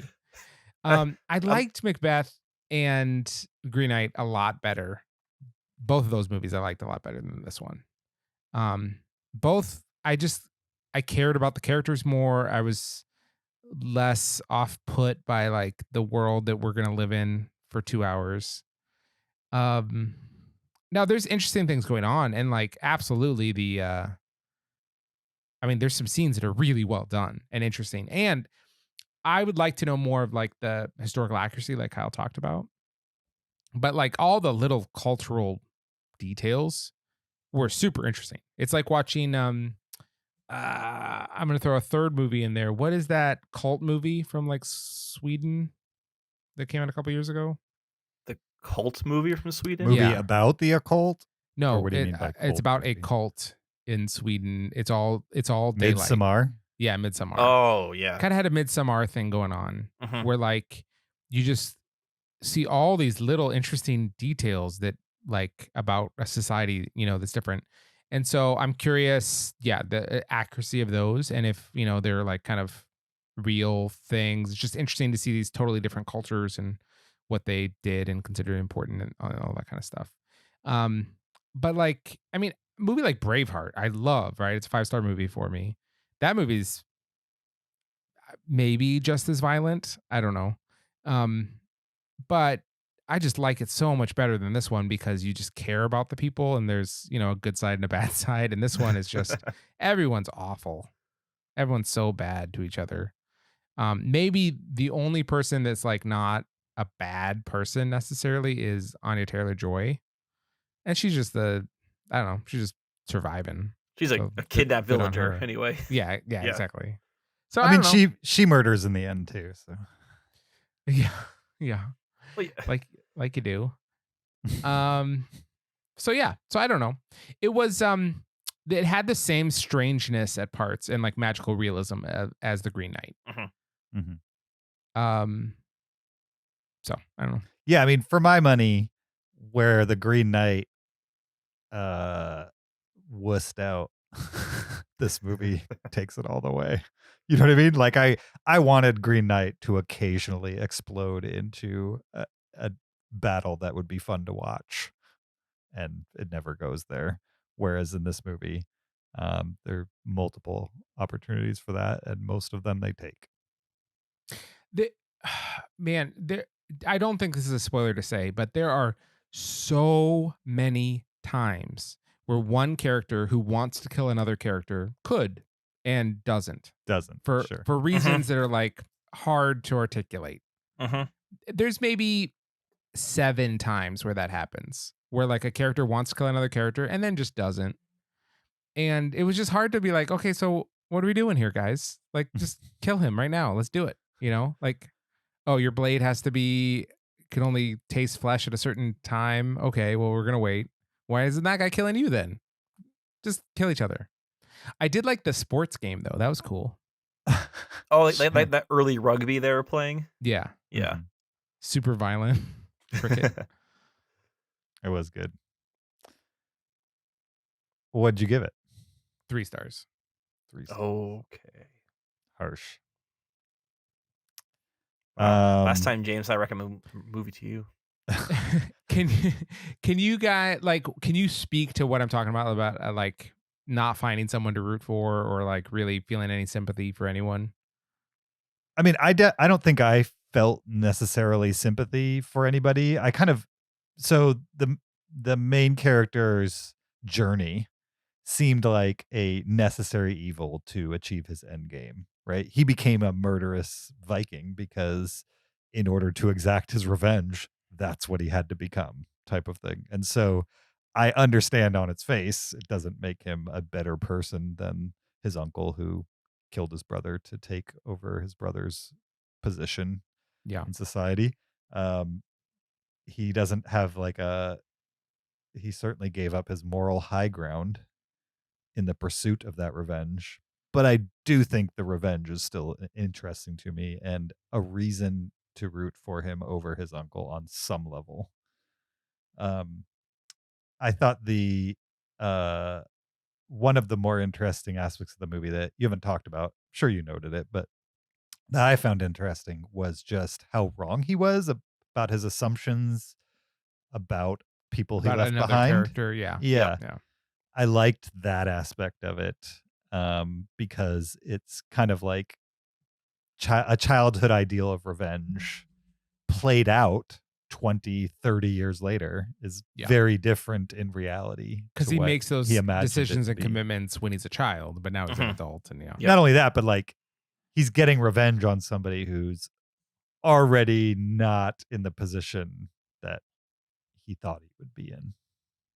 You know what I mean? Like his uncle is not where he thought he would be. He's not getting everything back like he thought he would if he was to get this revenge type of thing. And also, I love the metalness of it. Like the final scenes where they're fighting at the volcano and they're nude. There's just like 2 dudes fighting it. It's exactly what episode 3 should have been and never was. You wanted Obi-Wan Kenobi and Anakin Skywalker nude lightsaber battling? I'm just saying it was like it's one of the most visceral fight scenes I've seen in quite a while. Where it's just like two dudes. No speeches. Acting like animals. Yeah. You know what I mean? Yeah. They're not going to stop until one of them's done. I liked it. Kyle, did he miss anything for you that you loved? I'm curious to know. So Zach, you described the movie as metal, and just through our conversations, I would say on the metal spectrum, you're closer to the baseball cap side of things. So what is metal to you? I'm curious. Like define metal. Like I just want to know what when you say, oh, it's metal, like what is that? What does that mean to you? Like aluminum or okay, copper. So chrome. So because this was in the Bronze Age, you're like, oh, this is metal. It's not the Bronze Age. I know it's not the Bronze Age. It's just making a joke. No, I don't know. It's everything taken to the extreme. Mm-hmm. Visuals being like just kind of raw and about power and like a visceralness to it. Things are like it's like a kind of a loudness to the imagery and like in your face a little bit. Yeah. It's like, how cool can I make this without like caring about anything about how you feel? Like, I don't know. Like, I want to be cool, but I want you to know that I want to be cool. So, I mean, I would say it's most of it's pretty aggressively presented. Yeah, for sure. Yep. Yeah. One thing that I thought that was silly about it is at one point he's a slave, right? And they take a bunch of slaves to the village, and they're offering to sell these slaves to them, and they look over the bunch and they're like, all of these are worthless. I don't want any of these slaves. And like one of them is Alexander Skarsgård. Yeah. It's like he's like 6'5" and like completely ripped, and he would be an ideal slave for anyone, especially next to like type 8 of old labor. Men. And they're just like, these are all worthless. They all look like they're 1 meal away from death, and he's like this giant of a man, like, and then it takes some convincing too. They're like, this guy, well, I don't know, it's just totally unrealistic. I mean, he was hunched over a little.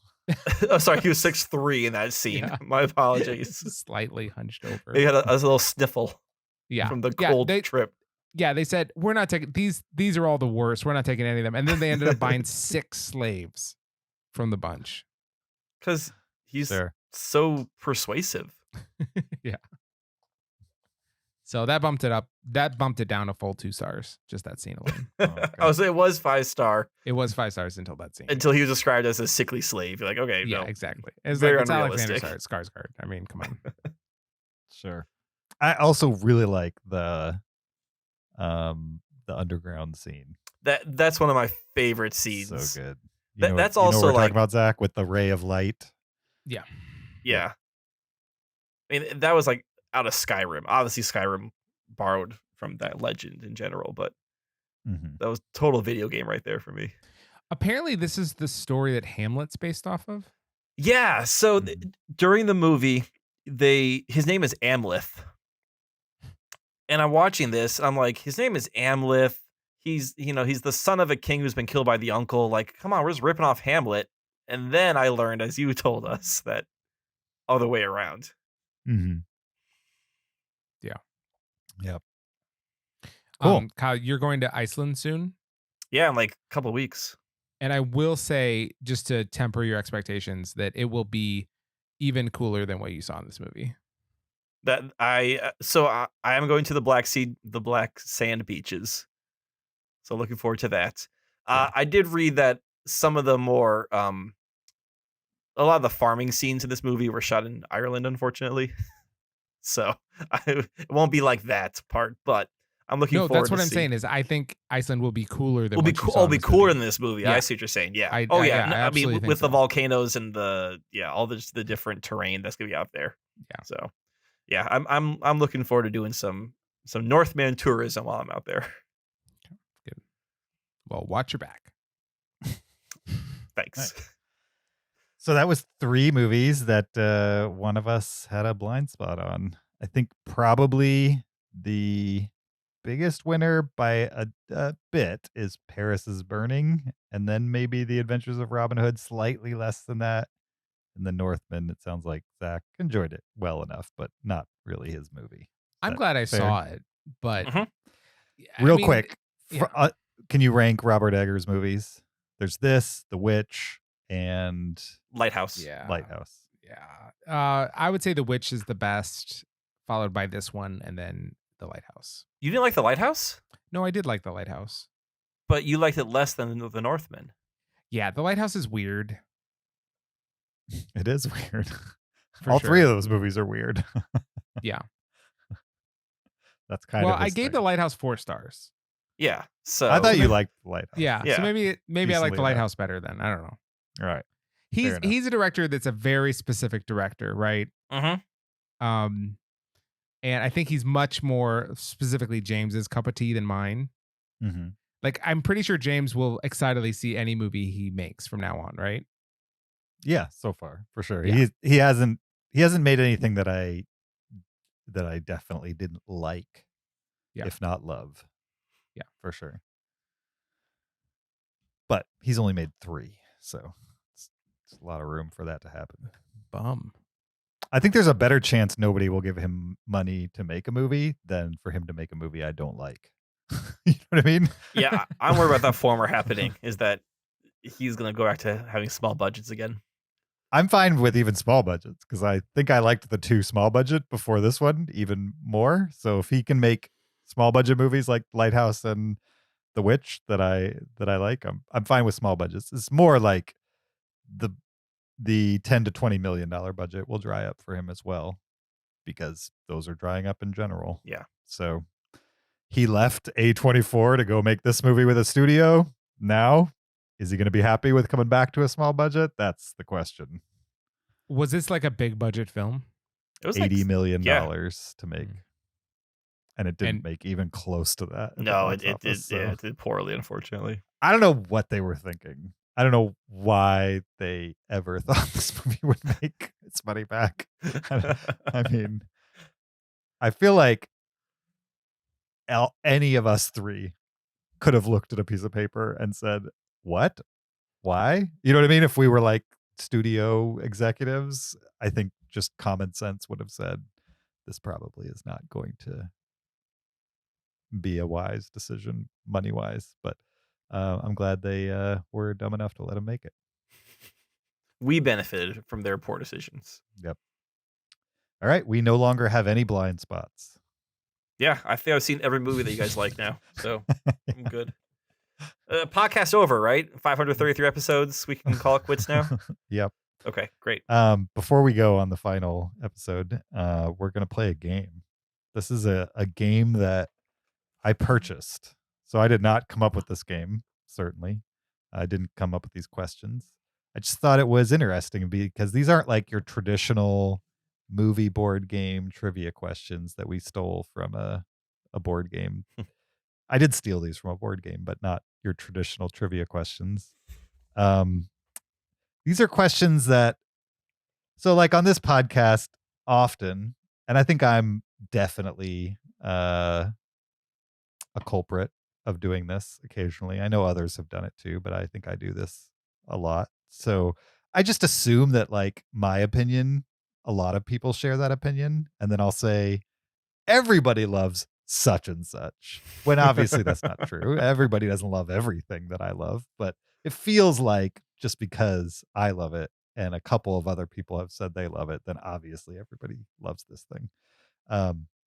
So not only that, but Zach and I have famously argued over who's more famous, Barack Obama or Kim Kardashian. Kim Kardashian. Or Kim Kardashian. What was the other one that we did that was like, who was, there was another one that we There's argued over. a Carrot Top or Shaq. Yes. There's also like a Matt Damon one. Like, do people know Matt Damon within 30 seconds or something like that? Yeah. Or can they name a Matt Damon movie within 30 seconds? Yeah, but Something like there's that. very specific, like, you guys are trying to find what does no mean. Like how long Right. does it take to determine if someone knows something or not. The point is, funny. we've argued over what other people think about things, Okay. which is sometimes something you can know and sometimes something you can't know. Well, this game surveyed 100 people on some knowable movie questions, and so I bought a copy of Family Feud Movie Edition. Okay, Family Feud Movie Edition. So this is less about the specifics of what you know and more about, out of 100 people, what was the most common answer to this. Okay. Okay. So we're going to play this Family Feud style with a slight modification. If you remember the original Family Feud game, 2 people would approach the podium. The host would read the question, and then the first person to buzz would get the first shot at answering the question. Instead of doing that, we're going to bounce back and forth and give somebody the opportunity to give you the first answer. Okay. As long as they get one of the answers out of those 100 people polled, then they will get to decide whether they're going to try to answer the rest of the answers on this card or whether they're going to pass it to the other person. At that point, the other person or whoever takes the card gets 3 wrong answers to fill the rest of the card, the rest of the answers. If they get over 3, the other person gets a chance to steal it by guessing just one more, I believe. No, I think they have. Is it just one more, Just or do they have one to to fill out? steal. Just one. Yep. Just one to steal. My other question is, the first person that answers, right? Mhm. Doesn't the other person get to answer and try to get one above theirs in order to take it if they want? No, it's No. first person who answers. As long as they They get can- something on the board, Yep, they can take or pass. Yeah. they can take it or pass. If they don't get something on the board, then the other player gets to decide whether they're going to take the card or not. Okay. All right. James, are you more of a Steve Harvey or Richard Dawson? Well, Richard Dawson sexually assaulted the contestants, right? So I'll go with Steve Harvey. All right. Didn't he? I mean, wasn't that a common thing? He was an aggressive kisser. Sure. Yeah, I wouldn't. I'd call myself many things, but aggressive kisser would not be. Is not one of them. Okay. Wasn't there? Didn't the host one of them, Ray Combs, didn't he commit suicide? I remember Louis For Anderson. Family Feud. I don't. Ray Combs. I don't remember Ray Combs. I don't know. I don't remember the name Ray Combs either. But okay. Yeah. He died in 96. Yeah. Is that before or before between? Dawson, I think. No, he was after Richard Dawson. After Richard Dawson? Dawson was like the 70s. Okay. It was between Dawson and whoever took over. Yeah, for Ray Combs, he did it in the 90s. He was the second host of Family Feud. Yeah. Okay, you guys ready for the first one? I'm learning more about Ray Combs right now. Hold on. We're gonna start with Kyle. Okay. All right, Kyle. So what I'm looking for is one of these answers, even better, the highest answer out of 100 people polled. Okay. We asked, and by we I mean the makers of this game. I understand. Yeah. 100 people to name an actor that won an Academy Award for Best Actor in the 2010s. Leonardo DiCaprio. That's correct. That was the number one answer. No survey says. With 28. Oh, you want me to do the actual survey? Survey says. All right, Okay. survey says. That's correct. No. You got survey says. You put a little oomph into it. Okay, fine. No, you we're do not it your doing way. That is the number one answer, Okay. though, with Leonardo DiCaprio. 28 out of 100. Okay. There are 4 other answers. Would you like to try to complete this card or pass it to Zach? So I need to get. If I get. You need to get all 4. I get all with 4. With 3 wrong answers. With 3 wrong answers. Possible. There's only 10 guys that won in the 2010s. I know, but so that makes it hard, though, I think. the question is, can you remember 4 other people from the 2010s that won? I'm going to pass to Zach. You're going to pass this to Zach. Okay, Yeah. Zach. Yeah, I need I have no 4 other names. I have no clue. I'll guess Joaquin Phoenix. Survey says. Yeah, I have no. Anthony Hopkins. That's 2. And yeah, I have just no clue.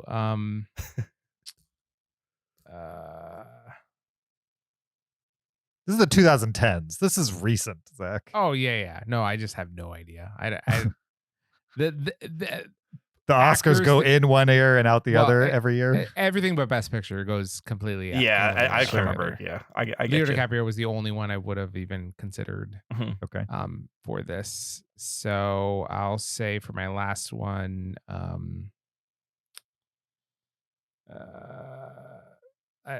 yeah, no idea. Daniel Day-Lewis. That's correct. That's a good Daniel one. Day-Lewis. That's a good one. Okay, so that do I You steal still his have- 28? No, you still have one more X, and if you get one more, then Kyle just has to get one of the remaining 3. Wait, how does this work? So I don't So steal it by you getting one? you have one more guess to get. Sorry, you have to get the next 2 right. He has to get the next 3 right. Oh, because he passed it to me. I'm not I passed stealing. it to you. Yep, that's right. Yeah. I got you. So I'll just take my X and well, how much was Daniel Day-Lewis worth? Daniel Day-Lewis was number 4, and they were only 10. Wait, but Zach doesn't get those points though. There's no points. You win the card or you don't at the end. Okay. Oh, you do? You don't get points? No. Oh, okay. So okay. So let me think of another actor.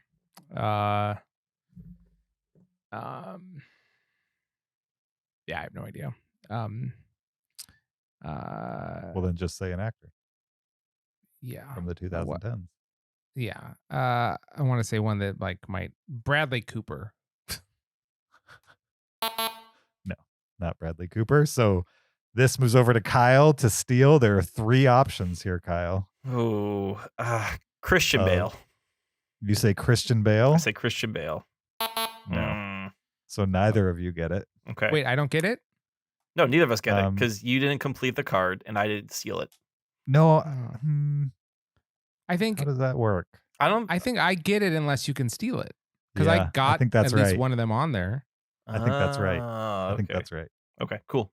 Zach gets the card. What you missed was in number 2, with one less than Leonardo DiCaprio, Rami Malek. Oh, of course. He won for that movie Bohemian about Rhapsody. Right, about Queen. Yep. Number 3 with 23, Matthew McConaughey. And the last one with 9, number 5, Eddie Redmayne. One for the movie where with the machine, the World War II. You're thinking that's Imitation decoding Game. machine. That's Benedict Cumberbatch. He won for Danish Oh, Girl. you're right. Danish Girl. Or No, Theory of not Everything. Theory of Everything. Okay. It was Theory of Everything. All right, Zach, you're going first on this one. All right. Sweet. Give me the title of a tearjerker. Give you the title of a tearjerker. Yep. This is A so We movie asked that makes 100 you- people to so give us the title subjective. of a tearjerker. Name a tearjerker. Mm-hmm. Okay. Movie that makes me cry. Every time I even think about it. Get a little weepy just stalling right now. Again, these are what other people think about movies, not necessarily Oh. what you think about movies. Not what makes me cry. I mean, maybe what you cry at is something that everybody cries at, but these are movies that are commonly thought of to be things that would make people cry. For sure. I'll say Sophie's Choice. All right, Kyle, you going to take this card or are you going to give it to Zach? I'll give it to Zach. All right, Zach. Give me some more tearjerkers. Some tearjerkers. What about The Notebook? That's correct. That's the number 1. Darn it. The Notebook. Okay. Give me another one.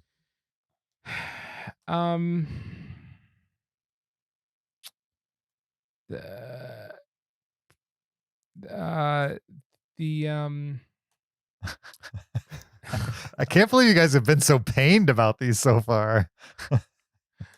These are really obvious movies. These are really obvious tearjerker. These are really obvious. They're movies where, like, what are movies that most people have seen that they are considered movies that make people emotional? I mean, Get weepy. Yeah. They really, Sure. really affect you. Yeah, for sure. The Color Purple. That's one. You got 2 more wrong answers. Most people Bridge- have not seen The Color Purple. Bridges of Madison County. One more. You're leaving Kyle tons of options here. Well, I just do not know what people cry at during movies. Obviously. At all. So I'll say I am Sam. I am Sam. Kyle, you have 7 options here. I'm I going just between need one of them. I'm going for you to win between the card. 2. I'm okay. I'm going for I think the obvious. Titanic. That's correct. Number 4, Wait. Titanic. So I stole it, correct? You stole it. What was the other one you would have guessed? Beaches. No. I just don't know if people talk about beaches anymore, but I just remember like as a kid, everyone's like, "It's so sad, beaches." Yeah, I remember that. Yeah. So okay. You missed Old Yeller. You missed Terms of Endearment, Love Terms- Story, Rudy, Toy Story 4, very specific, Toy Story. Toy Story 4. 4? That's okay. and A Dog's Life. Okay. Yeah, I feel good about Titanic. That's about it. All right. All right, Kyle. Yeah. We asked 100 people. Give me a title of a zombie movie. Oh, yeah. Zombieland. That's correct. It's number 1. Are you going to take this card or are you going to give it to Zach? I'm gonna take it. All right, Kyle. How many blanks does he have? There are 5 more blanks. Mm-hmm. Give me the names of 5 I'm going to other write him down as you say him. zombie movies. World War Z. That's correct. 28 Days Later. That's correct. Dawn of the Dead. That's correct. There's 2 more. Oh, I keep going.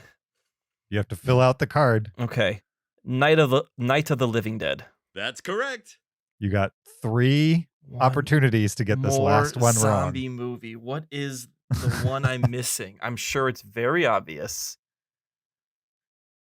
What zombie movie am I missing? 28 Weeks Later. Okay. Kyle almost cursed. Almost. Yeah. Okay. I already said Night of the Living Dead. I already said Dawn of the Dead. That's correct. Yeah. Okay. I'm sure I'm missing I know the name of the movie. very I just can't. Zach think of the knows name. it, huh? I obvious just one. can't think of the name. Yeah. Help me out. So Zach, like, is it there's Help me zombies in it? What zombie movie am I missing?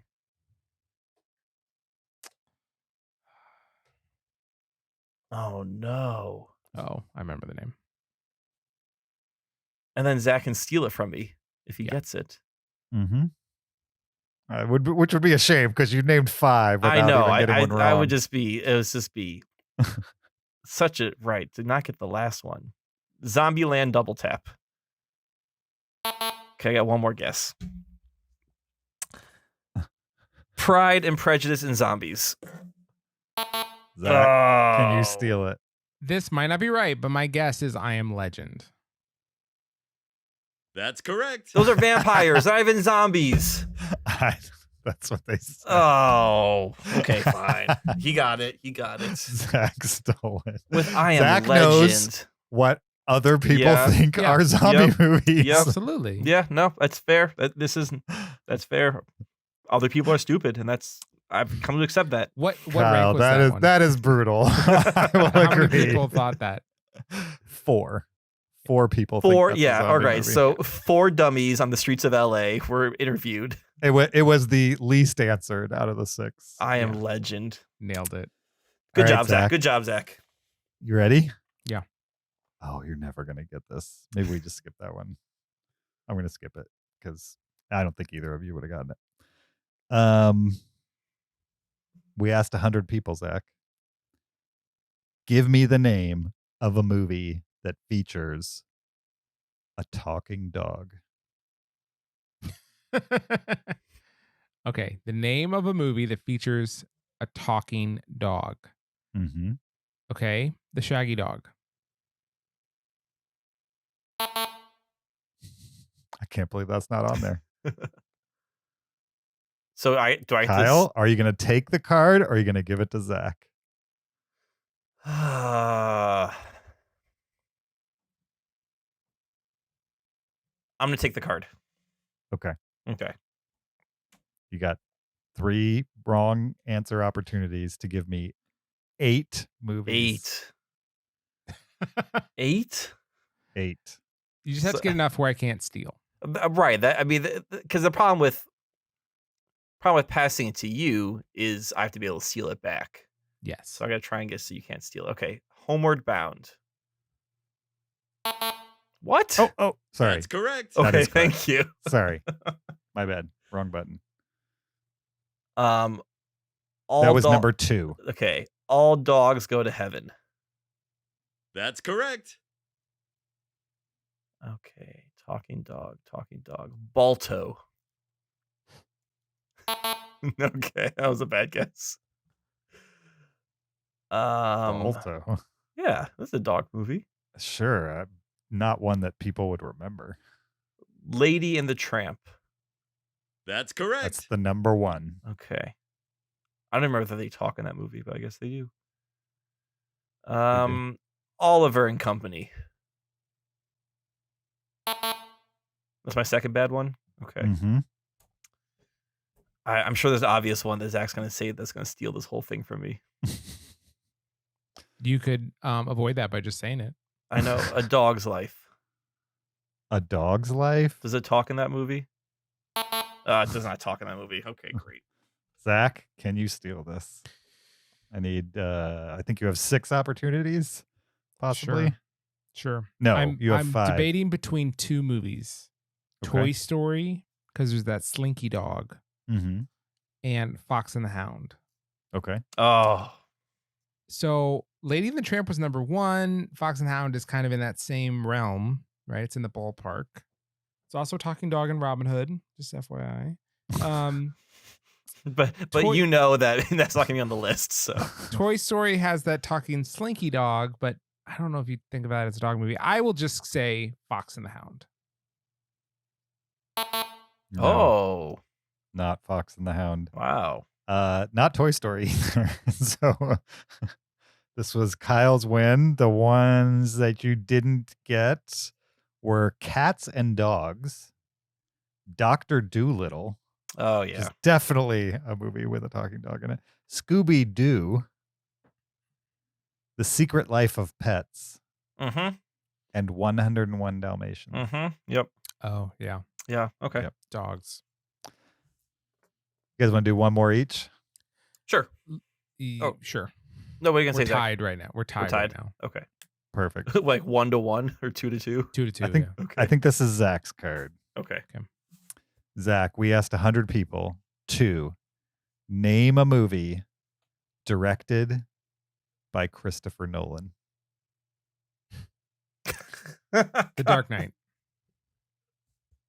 That's correct. That was the number 1. Are you going to take this card? I'll take it. Okay. There are 5 movies on this list. Uh, There's 6, including The Dark Knight. There's 5 more. Okay. Inception? Oh, That's sorry. correct. Wrong button. That was correct. Okay. Interstellar? Really? Really? Okay. Nobody said Interstellar when asked that question. The Prestige? That's correct. Okay. Batman Returns? Batman Returns? No. No, hey, you Batman can't. You Begins. no. He said Batman Returns. He No, clarified. He clarified. I'm Batman just Begins. clarifying. Steve Harvey doesn't clarify. That's correct. Sometimes he clarifies. Sometimes he mugs for a little bit. Yeah. Okay. So I've said Dark Knight, Inception, Prestige, Batman Begins. I have 2 more. There's 2 more left, and you have 2 more X's to burn. When was Sorry. this? When was this asked? Yeah. What year is this? This is relatively recent. Like The Dark 2020. This game came out in 2020. Oh, okay. The Dark I mean, Knight it Rises. asked about Rami Malek winning Best Actor. You know what I mean? That was not that long ago. The Dark Knight Rises. You can only. Okay. That's it. You can't get any more wrong. You got two Okay. more. 2 more. Can't get any wrong. They're not going to say the following.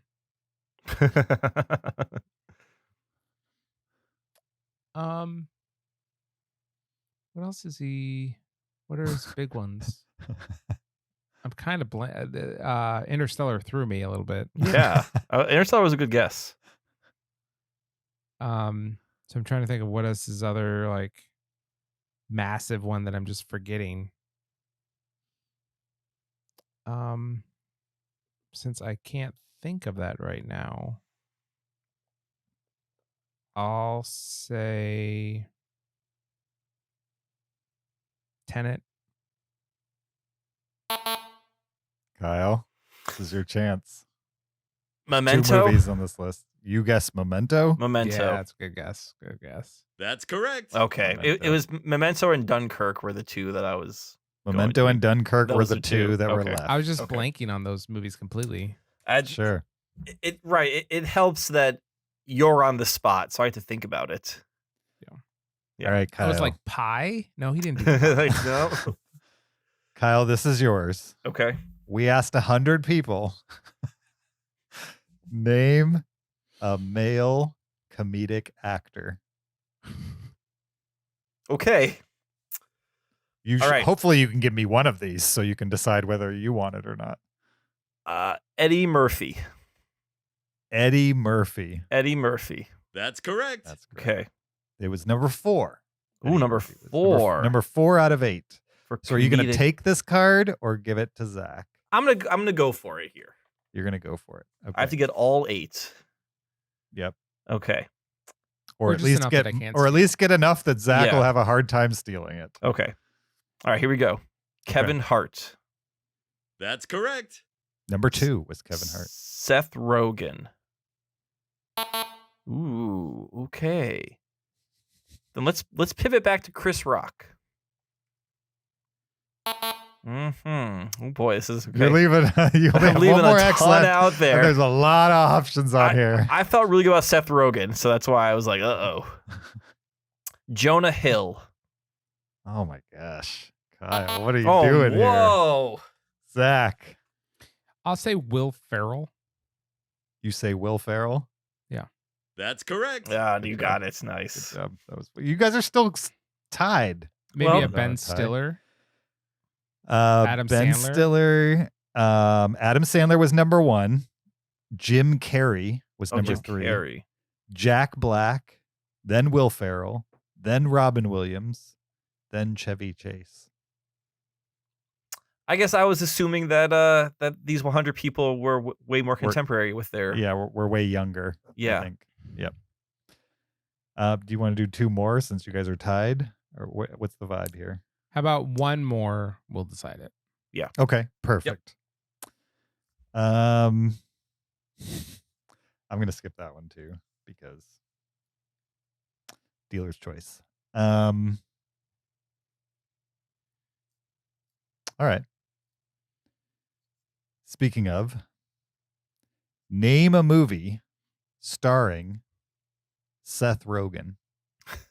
Zach, this one's yours to start with.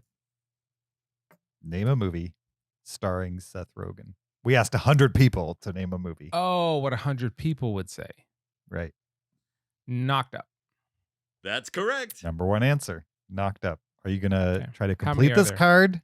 There are 7 options. So 6, No, not Kyle including can. yours. Kyle. You're going to let Kyle Yeah. take a shot at name a movie starring Seth Rogen. There's 6 other movies on this list, Kyle. Okay.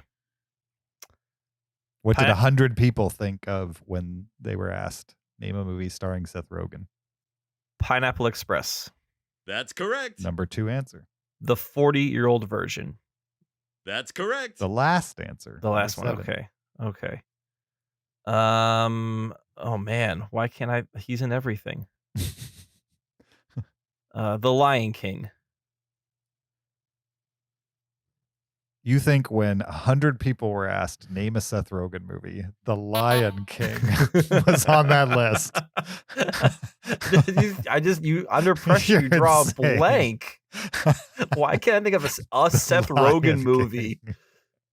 The Lion King. Like all I can think That's of is that amazing. one with him with like Barbara Streisand. He was in it or something. Like it's Oh like my some gosh. romantic comedy. The Lion King. I cannot think of a Seth Rogen movie right now. And I feel so stupid about it. I mean, you're leaving some big ones on the Oh, I table know I so am. far. I know I am.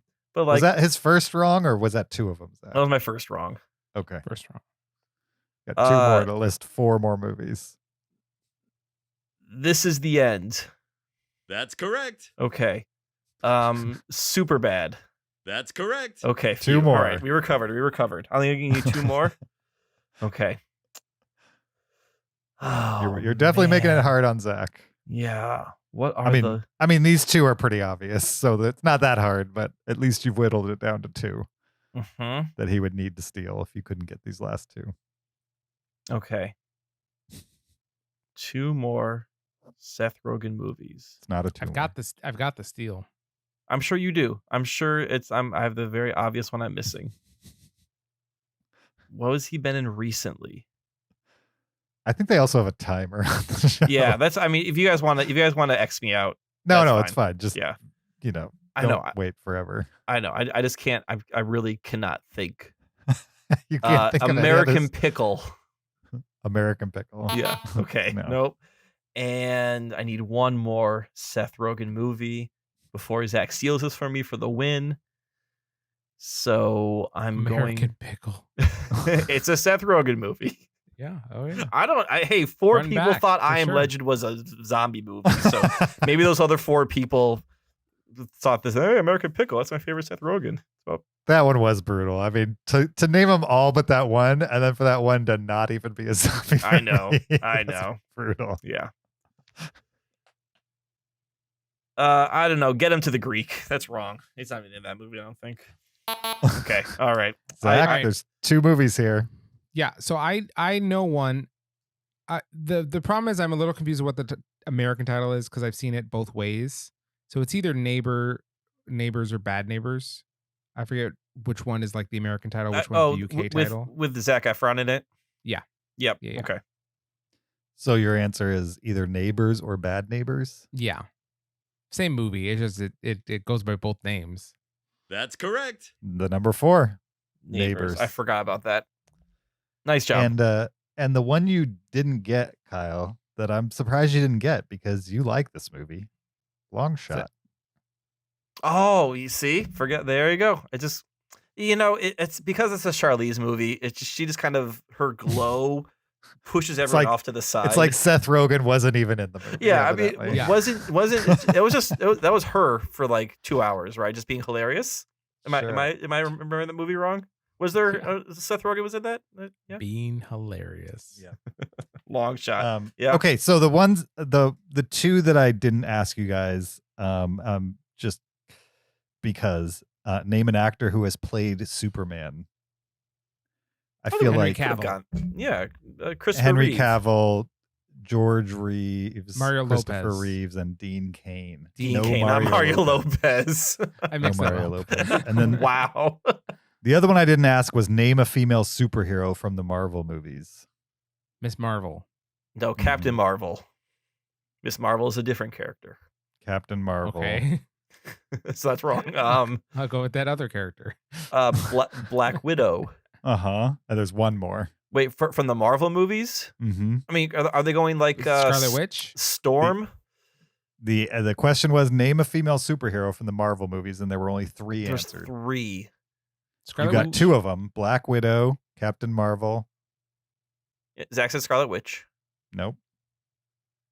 Is it because we're not playing for points? Is it MCU or is it outside of MCU? These are not only MCU. The third one is the only other female character in the title of an MCU movie. Oh, the Wasp? The Wasp. Yeah. Okay. There's Black Widow, Captain Marvel, and the Wasp. Actually, I skipped one more. This one, I'm curious if you could name me one. Name a movie starring Rose Byrne. Neighbors. Oh, Neighbors. yeah. That's correct. Or You could get one. what's the one with Kyle Kristen Wiig. evidently can't. OJ Made in America? No, Kristen Wiig's Bridesmaids. Bridesmaids. Yep. Yeah. Can you name me any other Rose Byrne movies between Yeah. the two of you? Neighbors 2. 2. Oh, I got there first. Not on here, but yes, she was in that. I've definitely seen another Rose Byrne movie. All right. Okay. What you didn't get, a movie that Zach likes, and I liked it well enough. Instant Family. Remember, yeah. she's the Mhm. mother Oh, in I haven't Instant seen that Family? one. She's also in Spy. Okay. Sure. Nice. Believe you. Yeah. Juliet Naked. Never heard of that movie? Sounds too risque for me. Out of the World. Never heard of that movie. Nope. Peter Rabbit. She's the Voice. human presence in Peter Rabbit. People put her. What? People answered her in the survey. Yeah, because she's the human person in Peter Rabbit. Oh, okay. She's one of the two. All right. And then her number 8, Troy. I don't even remember her in Troy. Wow. How old was she for Troy? Oh, I feel Probably like she would was. have been relatively young. She might have been Helen of Troy. Could be. Was that fun or torturous? I couldn't tell. I feel like it tortured Zach a little.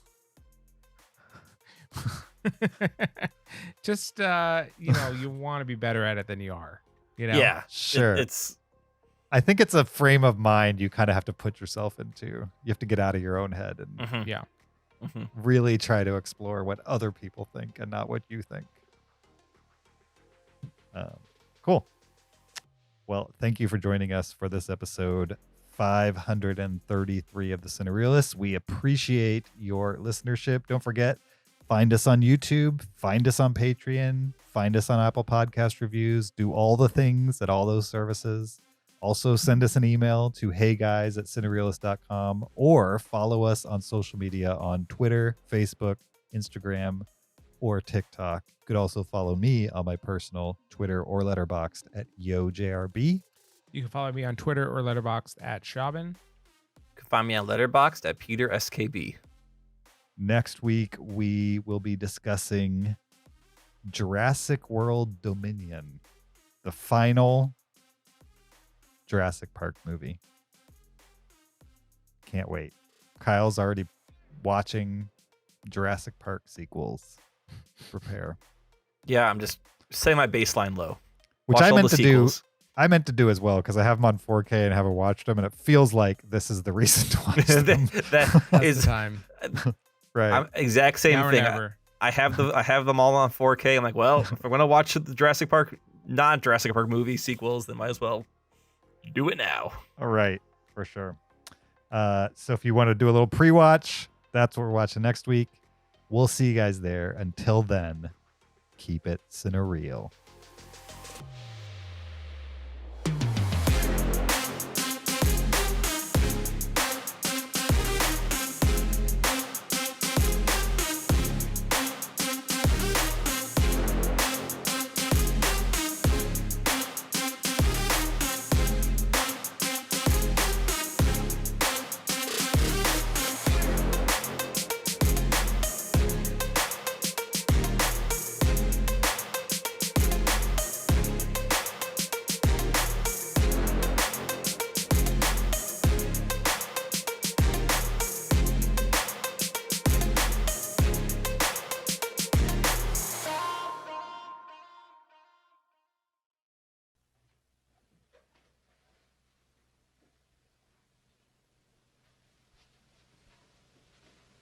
You're still here? It's over. Go home. Go.